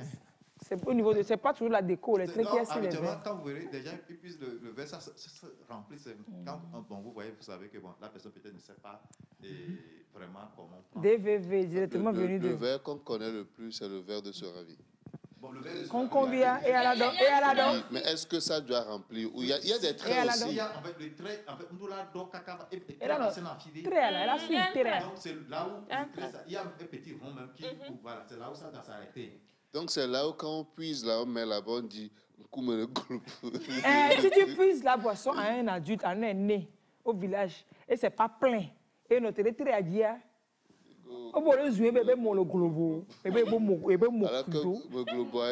C'est ça qui est bien. C'est le mot globo qui te sauve la vie. Donc maintenant, ces verres-là, quand on a ces verres-là et qu'on a le bon dosage, oui, maintenant, on prend combien? Le bon dosage, ce qui est toléré. Parce que pourquoi on a fait une étude pour savoir que est-ce que ce qu'on disait que tolérer c'est bien ou pas. On s'est rendu compte qu'en fait c'était pas bien, mais comme on ne peut pas de façon du jour au lendemain dire qu'il ne faut plus prendre, on s'est dit, ok, étant donné que les hommes ne peuvent plus ou bien vivre sans ces alcools, puisqu'on est déjà dedans, on autorise quoi? 2 verres chez les hommes et 1 verre chez les femmes. Pourquoi? C'est quelle discrimination ça là? Non, on n'a pas d'égalité et compagnie. Vous savez, quand on dit égalité, nous n'avons pas le même patrimoine. Morphologie, c'est clair. Non, pas morphologie. L'alcool, quand on prend l'alcool, c'est des enzymes qui permettent de l'éliminer. Le corps de la femme n'a pas la même force d'élimination que le corps de l'homme. C'est clair. Donc, ce qui fait que l'homme peut prendre jusqu'à 2 par jour. Maintenant, si on prend la bière, quand vous prenez déjà un grand format, c'est-à-dire qu'un grand modèle... Une grande bouteille de bière. Oui. Le grand modèle, en fait, celui de 66. 66 centilitres. Maintenant, on a ramené ça à 50.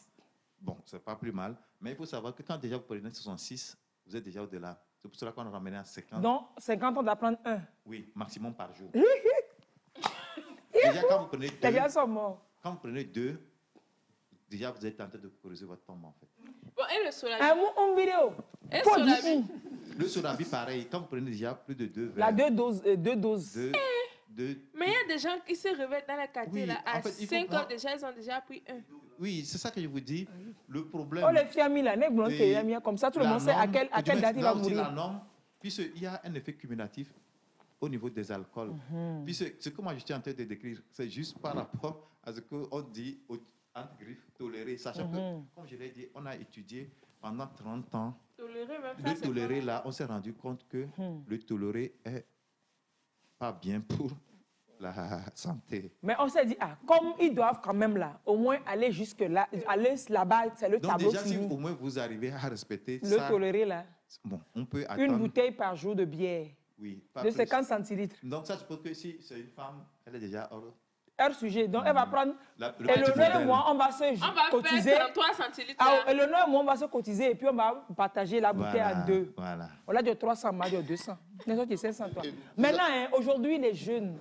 Il y a de l'alcool qui est sur le marché versé en petits sachets. Oui, non, sachet. Le Togo l'a interdit. C'est pas pour autant que ce n'est plus sur les marchés. Maintenant, dites-le. Oui, c'est ça que je dis. C'est pourquoi ça a été interdit, parce qu'on sait que c'est dangereux. C'est souvent du whisky. Oui. Qui était, en fait, c'est des spiritueux qu'on met dedans. C'est autour de 40% de taux d'alcool. Oui. Et donc, c'est très dangereux. Et ce qui est encore grave, c'est qu'on voit même ça aux abords des écoles. Et les élèves vont en récréation en prendre. Comme on prenait jus en notre temps, jus de bissap en notre temps. Ils ont des comportements déplacés dans les classes. Et là aussi, si je vais extrapoler maintenant même les drogues, on fait ça sous forme de bonbons, sous forme de jus, que les élèves prennent et amènent même dans l'école. Et ils distribuent ça à leurs amis. Et puis, bon, ceux qui n'ont pas la chance, eh bien, ils pètent un câble et ils jettent leur cahier et ils se déshabillent et courent dans les rues. Voilà. Bon, en plus de l'alimentation, et qu'est-ce qu'on peut faire pour limiter les risques? Oui, donc, et peut-être que je vais faire rapidement la liste de tout ce que nous appelons facteurs de risque. L'hypertension en tête, il y a l'alcool, il y a l'obésité, l'inactivité physique. Les gens comme Servet, c'est ça? Il a une bonne forme. C'est-à-dire que... Non, je suis sec. L'obésité, c'est quoi? Quand vous prenez votre... Et pour ne pas trop compliquer la chose, si vous avez par exemple 1m40, vous devez avoir 40 kilos. Si vous avez 1m70, 70 kilos, c'est bon. Parce qu'il y a quelque chose que nous calculons, qu'on appelle IMC. L'IMC, bon, c'est vrai, il y a des applications. Si vous tapez IMC, vous pouvez calculer votre IMC. Bon, tout le monde ne le sait pas. Maintenant, pour être rapide, c'est après votre mètre là, celui qui suit là, ça doit être votre poids. C'est-à-dire que si vous avez 1m60, c'est 60 kilos. Si vous avez 2 mètres, vous pouvez avoir 100 kilos. Il n'y aura pas de souci. Ah, d'accord. Donc, le mètre que vous avez, s'il y a une virgule, ce qui est à côté de à droite là, ça doit être votre poids. Ouais. Brièvement, et si vous êtes en dessous? Si vous êtes en dessous, il faut manger un peu plus. Docteur. Docteur, ce dimanche-là, c'est Dieu qui vous a envoyé porter la bonne nouvelle. Mais attendez, on n'a pas dit de manger plus de chocolat. Attends. C'est Dieu qui vous a envoyé porter la bonne nouvelle. Si vous êtes en dessous, on doit faire quoi, docteur? On doit manger un peu plus. Mais là, des fois, si tu ne peux pas manger plus, tu peux faire manger pour toi. Non, c'est pas ce que j'ai dit. Moi, je suis largement en dessous. Il est largement en dessous. Ah non, mais le calcul, il est super bien. Donc, le poids à côté, c'est ce que... En fait, habituellement, c'est entre 18 et 25. L'IMC, quand vous êtes en 18 et 25, c'est bon. Quand vous êtes déjà à 17, c'est pas bon aussi. Là, on est anorexique. Bonjour, monsieur. Et ça va travailler un peu plus aussi le cœur, c'est ça? Oui, quand on a... Oui, c'est-à-dire que quand vous savez, l'excès de toute chose n'est pas bien. C'est vrai. Si vous ne mangez pas bien, c'est pas bien. Quand vous mangez trop, c'est pas bien. C'est-à-dire que quand on dit malnutrition, il y a deux types de malnutrition. Et les cochons, c'est ceux qui n'ont pas suffisamment à manger. Ceux qui mangent trop aussi, c'est malnutrition. Les malnutris, là, c'est ça. Maintenant, s'ils mangent, mais ils mangent bien, mais ils ne mangent pas tout. Par exemple, lui, il ne mange pas la pâte, il ne mange pas les légumes, il peut le manger, il mange des fruits, mais il mange beaucoup de chocolat, il prend beaucoup de lait. Rien que ça, alimentation principale. Moi, ma pâte et mon gari, c'est lait et chocolat pour lui. Est-ce que c'est bon? Regardez le garçon. Et bien comme dia, et bien dia, bien maintenant pour la même l'année nouvelle vous. Et bien on me dit docteur. Oui, par rapport à l'alimentation. En fait, ce que on doit manger par bon rapport dimanche. à la fonction. C'est ça. Par exemple, avant les gens, nous les Africains, on allait beaucoup au champ, on marchait beaucoup. Donc on mangeait beaucoup de pâtes, on mangeait beaucoup de foufou, etc. Parce qu'on dépense après. Voilà. Or maintenant, nous sommes devenus sédentaire, puisqu'on est au bureau, on s'assoit, on travaille de 7 à midi. On passe des midi, on rentre à la maison. Voilà, on ne mange plus, on ne fait plus d'activité physique. Et qu'est-ce qu'il y a? Quand vous ne faites pas d'activité physique, vous prenez du poids, vous prenez des rondeurs, et ces rondeurs-là ont des conséquences, non seulement pour le cerveau, hein, et enfin les cancers, tout ça, là, c'est toujours la même chose. Quand on parle d'AVC, tout ce qui est pas bien pour le cerveau, tout ça là aussi, ça donne des cancers. Ça donne plein d'autres choses. Tout ce qui est maladie non transmissible, ils ont pratiquement les mêmes facteurs de risque. Et donc, du coup, quand vous ne faites pas d'activité physique, il faut savoir que quand vous faites des activités physiques, vos muscles libèrent des substances qui vous protègent contre les AVC, les cancers, tout ce qui est maladie non transmise généralement. Or, si vous êtes sur place, vous ne faites pas d'activité physique, c'est très nocif à votre santé. Alors, l'activité physique, c'est quoi? Quand je me réveille chez moi, je balaye. Oui, voilà. Aussi, non? Oui, c'est ça. Aussi, le ménage, c'est bon. Absolument. Oui, et ce qu'on recommande, c'est au moins 30 minutes d'activité physique par jour. Au moins. On ne demande pas de le faire tout de suite. Vous pouvez faire 10 matin, 10 midi, 10 le soir. Ça, c'est minimum syndical, ça. Maintenant, quand vous faites les 30 minutes, ça suppose que là, votre poids ne va pas baisser, ce serait stable. Mais vous n'allez pas en gagner. Lui, son poids baisse, mais il fait sport encore. Non, mon poids est stable. Hein. Je suis à 47 depuis des années. Vous avez quelle taille? 1,62. Donc, tu dois avoir 62 kilos. Donc, il faut... Bon, maintenant... Tu dois avoir 62 kilos. J'arrive pas. J'ai jamais réussi à avoir... Mon maxi, c'était 50. Oui, c'est bon, 50, c'est bon. Non, mais depuis, je suis à 46, 47, 47. Mais il fait encore du sport. Il marche tous les jours. Oui, il doit le faire. Oui, même c'est pas parce qu'on a le poids idéal qu'il faut plus marcher. Non. Ah, donc il faut faire du sport tout le temps. Même quand tu es comme ça, tu dois faire du sport. Je vais vous donner l'exemple typique que je donne à l'hôpital. C'est quoi? C'est comme si aujourd'hui, vous vous dites que vous n'allez plus vous brosser parce que vous avez des dents blanches. C'est la même chose. Vos exemples aussi, hein? Oui, donc, c'est tellement convaincant. C'est toute la réalité, c'est tellement convaincant. Donc, le truc, c'est quoi? Si vous ne faites pas d'activité physique quotidiennement, ça s'accumule. Vous nuisez. Donc, ça suppose que c'est comme si vous dites que vous n'allez plus vous brosser. Parce que les dents sont blanches. Oui. Et donc, quand vous allez vous réveiller, vous n'allez plus vous brosser les dents. Donc, c'est pareil. Donc, tous les jours, vous devez faire une activité physique. Et c'est comme vous levez et vous brossez. C'est la même chose pour l'organisme. Vous devez vous brosser les dents, donc vous devez marcher. D'accord. Vous devez courir. Vous devez faire de... Quelle idée même. Oui, mais est-ce qu'on peut dire qu'on fait trop de sport? Non. On n'en fait jamais trop. Non, on fait trop. Non, parce que, oui, c'est justement parce qu'on m'a dit... Le trop peut être par rapport à votre capacité cardiaque. Si vous avez un cœur fragile, vous pouvez en faire trop. Mais par contre, quand vous êtes en bonne santé... Ton cœur va bien. On peut pas... Oui, a priori. Je fais... on ne peut pas dire qu'il y en a trop. Je fais moins de 60 par minute. Non, ce n'est pas ça. Quand on dit cœur, ce n'est pas... Le battement, quoi. Non, ce n'est pas le battement. Ah, c'est ce qu'on m'a dit. Non. On m'a dit ça d'être en fait, quand je dis... ça veut dire que le cœur peut tomber malade. Le pouls, hein, je veux dire. Non, le pouls, ça n'a rien à voir. D'accord. Donc, actuellement, son cœur va bien. C'est pour ça qu'il fait du sport. Si votre cœur est malade, il y a des degrés de sport que vous pouvez faire. Maintenant, si vous avez un bon cœur, vous verrez que les sportifs, avant d'aller à une activité, on vérifie, on fait des examens. Notamment le cœur, vous voyez, on met des trucs là sur le voiture, il court, etc. C'est le cœur qu'on est en train de vérifier. Et vous verrez qu'on a arrêté la fonction de certains sportifs parce qu'on s'est rendu qu'ils avaient un défaut au niveau du cœur. C'est clair. Et vous avez vu des gens mourir en plein match. En plein match parce qu'ils avaient un problème cardiaque qui n'avait pas été détecté à temps. C'est tout, oui. C'est pour cela qu'aujourd'hui, on vérifie tout le temps que le cœur des sportifs n'a aucun problème. Avant les matchs. Parce que ce n'est pas seulement football, hein, c'est pas tout ce qui est sport, et tout ce qui est sport professionnel. On doit vérifier le cœur de ces gens-là régulièrement. C'est pareil pour ceux qui on engage, ceux qui s'enrôlent dans les métiers de l'ordre, policiers, gendarmes, militaires, tout ça. Maintenant, ils font les visites médicales pour voir, avant de les recruter, et puis après, ils font les suivis toujours. Maintenant, le truc, c'est quoi? Quand vous êtes un militaire, c'est une activité physique. Donc, du coup, on ne peut pas se permettre de prendre quelqu'un qui est malade. C'est clair. Les gens veulent faire affaire, on tombe sur, on voit l'autre ami, deux parents du CIP pour dire que me dépose le dossier, les filles, on a rejeté, donc il faut faire affaire. Alors quand on regarde souvent pour défaut, pour maladie... On ne fait pas affaire dans... Non, je dis les gens même pensent faire ça, mais quand on te refuse, c'est que c'est pour une raison donnée. Oui. Donc il faut que les gens comprennent pourquoi quand ils déposent les dossiers, des fois pour les recrutements, on ne les prend pas.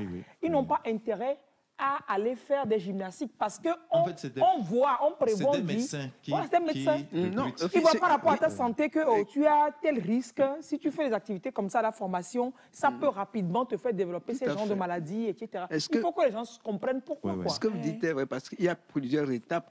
Avant le truc médical, ils font les écrits ou quelque chose comme ça. Ils passent la première étape, mais c'est après qu'ils sont éliminés. On les élimine à la visite médicale et puis ils veulent faire des affaires pour y aller. C'est pour votre vie. Qu'on vous élimine. En fait, ce n'est pas qu'on élimine, c'est parce que vous n'êtes pas éligible à la fonction à laquelle vous aspirez. Voilà. Donc, du coup, si vous n'êtes pas éligible, il faut faire peut-être...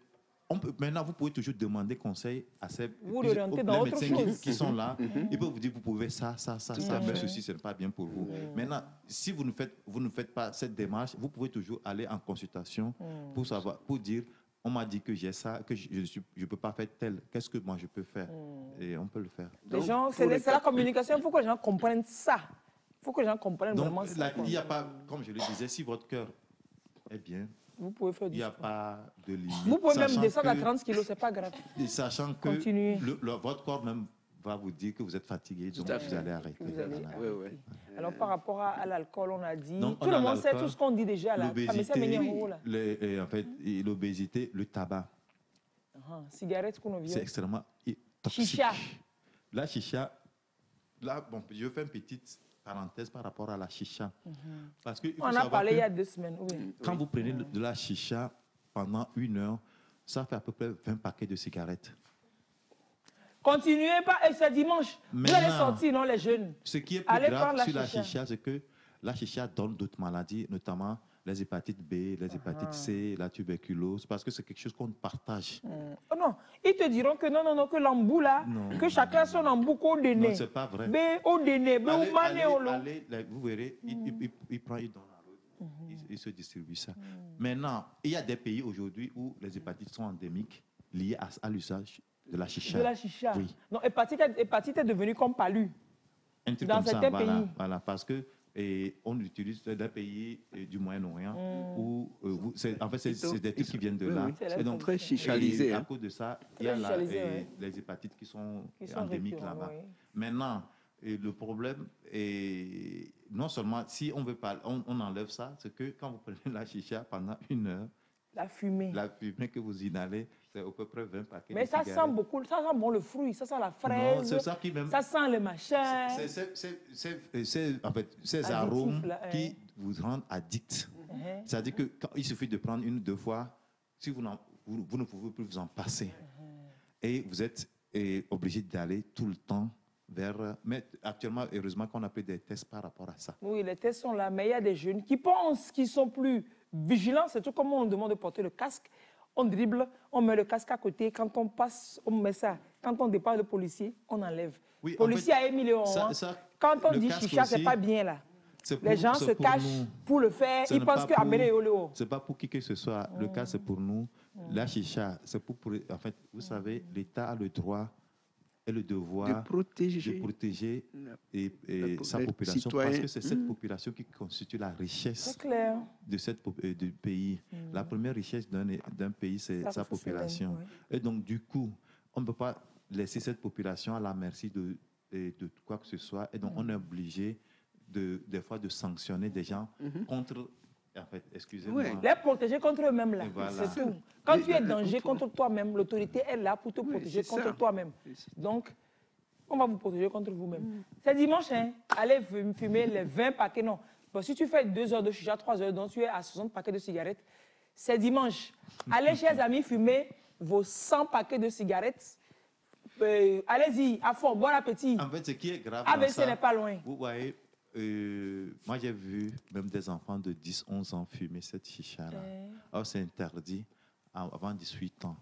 Et vous verrez que c'est des élèves du primaire ou du secondaire. Or, aucun de ces élèves n'est éligible à prendre de la chicha parce que non seulement ils ne sont pas adultes, ils ne savent pas la dangerosité de ce qu'ils font, ils ne sont pas encore matures. Capables. C'est des enfants. Et donc, normalement, c'est des choses, si on voit la personne Celui qui a vendu ça là même, et normalement, la loi condamne. Hein, la loi est là.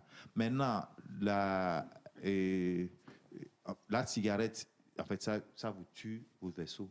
Et en fait, c'est la première cause d'amputation. Hein. Là, les gens ne savent pas. La cigarette? Oui, ça bouche les vaisseaux, tous les vaisseaux. Et même des membres, oui, les amputations. La fumée bouche les vaisseaux? Bien sûr. Comment la fumée va boucher les vaisseaux? Voilà. Fumée et huile, là même, c'est quel couple ils font? Ah non? Ceux qui fument, là? Oui, ça bouche les vaisseaux. Quand ça bouche les vaisseaux du cerveau, ça donne les AVC. Et ça peut fragiliser les vaisseaux du cerveau et on va faire un AVC. Et donc, du coup, quand ça bouche les membres inférieurs, on ampute la personne. Excusez-moi. Donc, ça veut dire que quand le vaisseau est bouché, on doit amputer. C'est bouché que bouché. C'est fini, on ne peut rien faire. On ne peut pas déboucher? Non. Vous savez à quoi vous ne pouvez pas faire opération pour déboucher? En fait, on ne fait pas encore ça? Le truc, c'est pas... Les vaisseaux, en fait... Dans les médecins, vous ne savez pas grand-chose? Oui, on ne sait pas grand-chose parce que ce débouchage-là, ce n'est pas possible. La manière dont le vaisseau se bouche, on peut pas... C'est-à-dire que quand ça se bouche là, c'est-à-dire que le trou se ferme complètement. Donc, c'est-à-dire que comme je vous ai dit, pour sauver tout le corps, on ampute le membre pour sauver. En fait, c'est vivant. Et donc, quand il meurt... Et tout là. En fait, quand il s'est bouché là, c'est pour vous dire que en fait, le vaisseau est mort.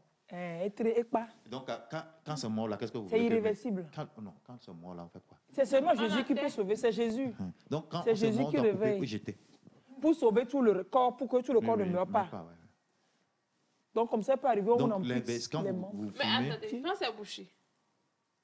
Le sang ne circule plus pour alimenter les cellules. Je vous dis que en fait, le vaisseau est vivant. Donc, on coupe à partir de là où il est bouché. Oui. Donc, quand c'est vivant, quand c'est mort... Continuez pas à fumer la cigarette et la chicha. Quand le vaisseau, en fait, meurt, c'est là où on dit que c'est bouché. En fait, le titre, quand on dit bouché, là, en fait, c'est pour vous dire que le vaisseau est mort. Donc, on dit le vaisseau est mort, on peut pas déboucher. C'est comme si on veut aller réveiller le vaisseau. Alors qu'on n'est pas Jésus. Donc, il faut amputer parce que c'est mort. Et donc, l'amputation, là, sauve la vie. Voilà. Cigarette, non? Oui, cigarette. Et ça arrive, vous dites que ça arrive beaucoup. Oui. Puis, en fait, il n'y a pas de cigarette dose minimale. C'est-à-dire que, comme un peu dans l'alcool, on a dit que vous pouvez. Dose minimale, c'est 0. Non, cigarette, dose minimale, c'est 0. Oui. Même pas une... Non. Même si vous prenez un bâton de cigarette par jour, faut l'aimer. Exomé. Donc, continuez ce dimanche. Les cigarettes électroniques, là. Il n'y a pas... Il paraît que c'est fashion. En fait, commercial. Ça vous rend addict. Pourquoi? C'est de la nicotine qui est dedans. La nicotine, c'est une substance très, très addictogène. C'est-à-dire que ça vous rend dépendant de la chose. Donc, quand vous prenez de la nicotine directe, c'est que vous même en chewing-gum, c'est pareil. N'importe quoi. Maintenant, si on veut sevrer, il y a des manières de faire. Et ce n'est pas la cigarette électronique. Donc, pour ceux qui veulent faire AVC ou bien amputation et crise cardiaque et tout ça, vous connaissez la formule. Et fumez de la chicha, buvez de l'alcool, achetez les petits sachets de Bites, et il y a l'autre là, rhum, rhum, 100 francs, 150 000 plaies. Oui, il faut dire que c'est interdit par la loi. C'est interdit. S'expose à... Ceux qui vendent même là, aujourd'hui, on n'a pas de problème de pépénagnon. Parce que c'est comme les vendeurs de bonnes illusions, là, les pasteurs qui disent que... Moi, aujourd'hui, ils peuvent me tromper les gens, mais c'est ceux qui se laissent prendre au jeu, là. C'est eux le problème. Donc, si quelqu'un veut mourir... Parce qu'en fait, si vous ne vendez pas la personne, quand il veut consommer, il va aller chercher là où on en vend. Donc, maintenant, en fait, le problème aussi, c'est quoi? Ici, les sachets, pourquoi c'est interdit? Ça rend disponible... facilement. À moindre frais. Et c'est même pas alors que c'est dangereux. Et c'est même pas de bonne qualité. Maintenant, et de toute façon, même si c'est de bonne qualité. Même si c'est de bonne qualité, déjà, la bonne qualité même, c'est grave. Même si c'est de bonne qualité, il n'y a pas d'alcool qui soit, on dira... conseillé, quoi. Alors, docteur, rapidement, on va quand même, quand vous êtes avec quelqu'un et puis il fait un accident, comment reconnaître? On a les images rapidement. Comment reconnaître? C'est quoi? C'est vous êtes là, puis brutalement, la moitié du corps ne répond plus. C'est la partie sur laquelle le truc est passé, ça. La partie endommagée du cerveau. Oui. La moitié. Et pour voir, vous voyez que la personne, son visage est dévié. Et la personne tombe d'un côté. Et les membres sont inertes, ils ne peuvent plus bouger. Vous lui dites, fais ça, il ne peut plus. C'est d'un côté qui bouge, un côté bouge, l'autre ne bouge pas, ou bien bouge moins. Ou bien la personne a des troubles de la parole, elle ne peut plus vous parler. Là, on a déjà posé, puis la personne, vous lui posez des questions, vous regardez. Elle ne peut plus parler. Moi, on entend causer, les dieux. Et puis, il a fait un AVC, en fait. Je vous ai dit ça brutalement. Vous êtes en train de faire un truc, et puis ça arrive. Docteur, quand on est devant ce cas-là, quelle réaction on a? C'est une urgence. Il faut aller à l'hôpital, directement, dans les CHU. Là, on ne faut pas passer dans CMS et compagnie. Non, il faut aller en haut en même temps. CMS ne peut pas prendre... Et même si vous allez, il vous envoie directement. Référer directement. Oui.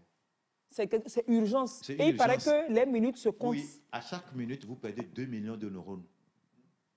À chaque minute, et on en a combien? On a des milliards. Hein. C'est vrai. Mais chaque minute, vous perdez des millions. 2 millions de neurones chaque minute.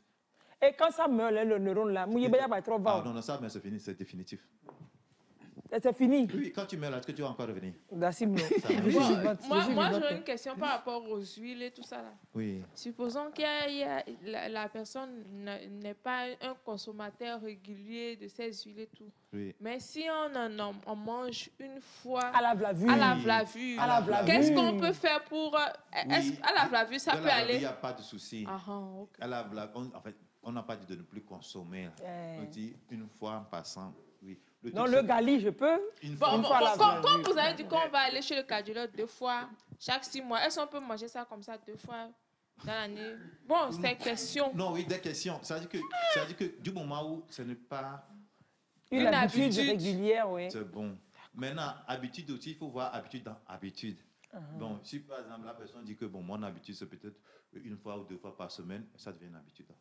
Bon, par exemple pour des fêtes, pour la fête de Pâques, pour la fête de Noël. C'est la vue qui n'est pas bon. Vous avez dit tout à l'heure à la vlavure. Je veux dire aux élèves que ça n'existe pas. Le mot à la vlavure n'existe pas. N'allez pas mettre ça dans un devoir. C'est pas français.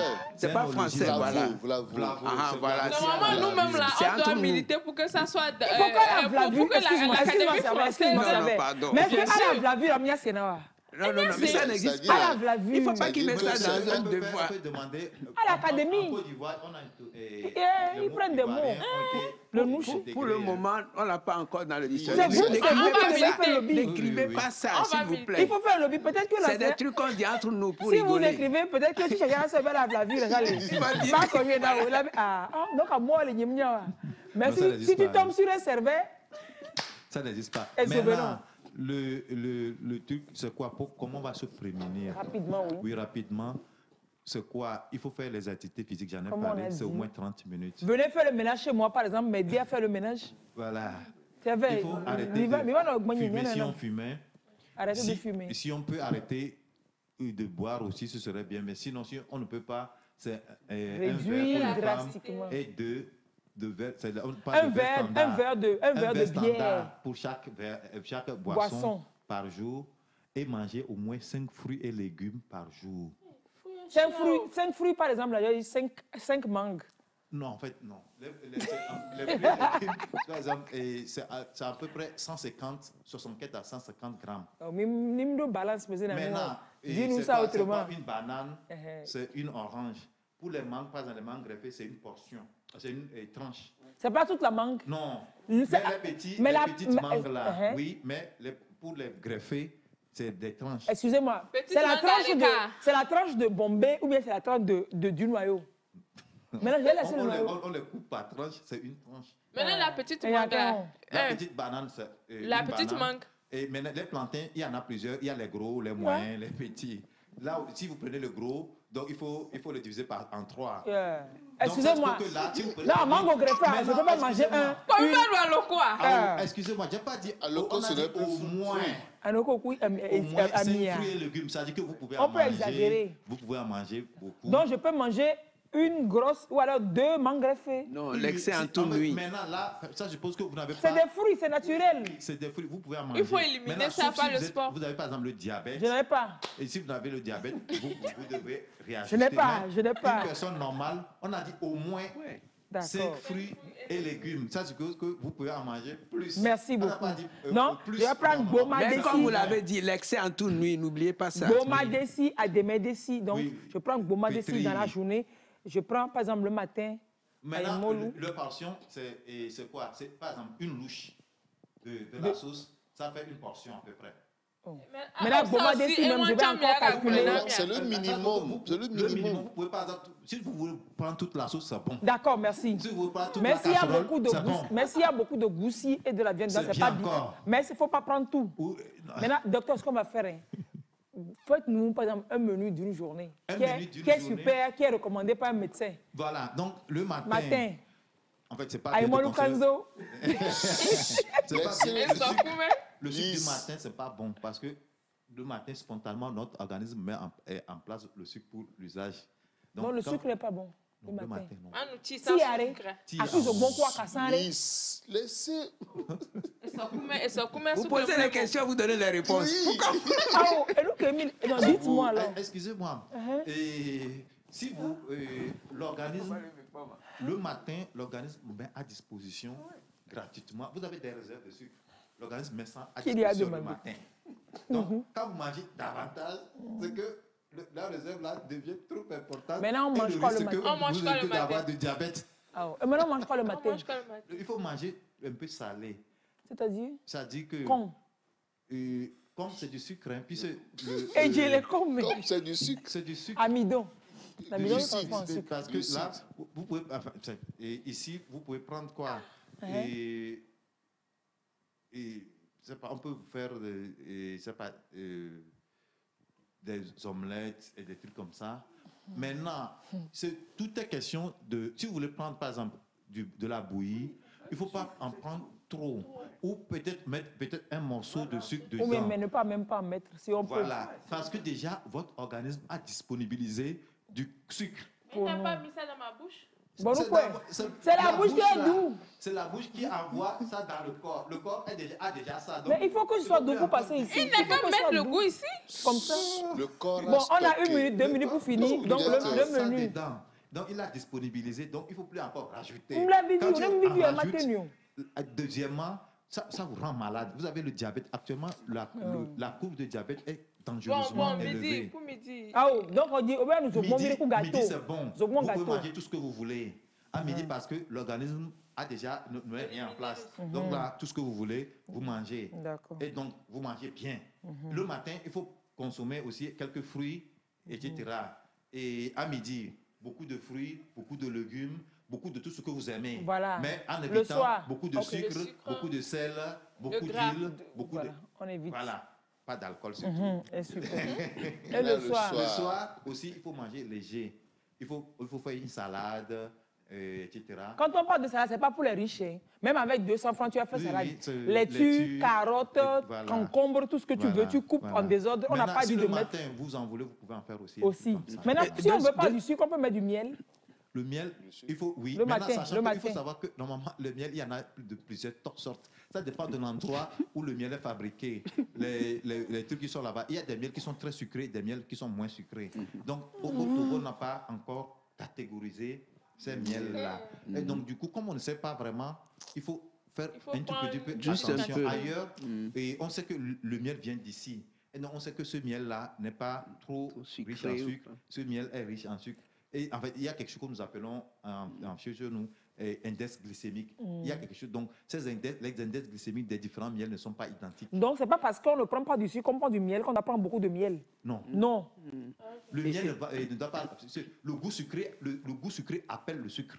Donc, c'est-à-dire que ça, c'est ma faute. Il faut savoir. Quand je mets du miel dans mon thé au citron, je mets du miel, mais je ne prends pas du sucre. Oui. Et je pense que je fais bien. Alors que je mets beaucoup de miel. Oui, le miel, c'est du sucre en fait. Mais sachant que Et ce sucre-là, c'est vrai qu'en termes de sucre direct, ce n'est pas du sucre raffiné. Il faut savoir que tout ce qui est raffiné est dangereux pour l'organisme. Bon, je vais dire quelque chose rapidement. Vous avez parlé des fruits qu'il faut prendre souvent, mais il paraît qu'il faut les prendre avant le repas, pas après. Oh non, ça, c'est des débats. Des débats sur lesquels on ne s'entend pas encore. Avant, après, on s'en fout un peu. Hein. Si vous êtes en bonne santé, il n'y a pas de souci. Votre organisme va se gérer, va se gérer. Maintenant, ceux qui ont des maladies, et là, on leur conseille, en fonction de ce que vous avez comme maladie, comment il faut ajuster ça. Voilà. Normalement, un diabétique, c'est après. Il ne peut pas prendre avant. Mais merci d'avoir suivi cette émission qui vous gâte votre dimanche. Le déjeuner de dimanche. Quand on parle de salade, là, pardon, pas de mayonnaise. Pas de œuf. Mayonnaise, c'est dangereux. Vous voyez que mayonnaise, c'est comme c'est de l'huile. Concentré de gras. Oui, c'est de l'huile concentrée. La mayonnaise, c'est que de l'huile. C'est que de l'huile si on fait mayonnaise maison, ça va, non? Ça va être de l'huile que tu fais ça, non? Ça va être de l'huile maison que tu fais. C'est de l'huile. Mais c'est moins raffiné aussi. Tant que c'est gras. C'est gras, là. Donc, on n'a qu'à éviter mayonnaise. Oui. On n'a qu'à éviter le cube. Maintenant, si vous ne pouvez pas un tout petit peu seulement... C'est-à-dire que le truc, on n'est pas venu dire qu'il ne faut plus manger. Hein. Donc, ce qui me dit que... Il faut manger avec modération. Donc, ce qui veut dire que quand on va dans la cafétéria et puis on fait spaghetti gras, on met omelette dessus et on met mayonnaise dessus, là. C'est AVC qui est programmé. A priori. AVC, Pierre. Donc, merci. Donc, si tu manges comme ça, c'est pour qu'il faut aller au champ, aller dépenser ça. Là. Voilà. Non, qui c'est sans Zémidien? Il est assis sur Zémidien. Non. Il faut faire activité physique pour pouvoir éliminer ça. Donc, pour tous ceux qui mangent ma spaghetti conjonction bien dosé avec omelette, omelette à un point de couteau, mayonnaise bien dosée. Bon rendez-vous à vous avec AVC. Et Envie Pinot, rendez-vous avec AVC. Et bon là, à Mitépéa et Foufou, rendez-vous avec AVC. À moins que vous le mangez avec modération, mais légèrement. Une fois par ça, mais vraiment de la modération.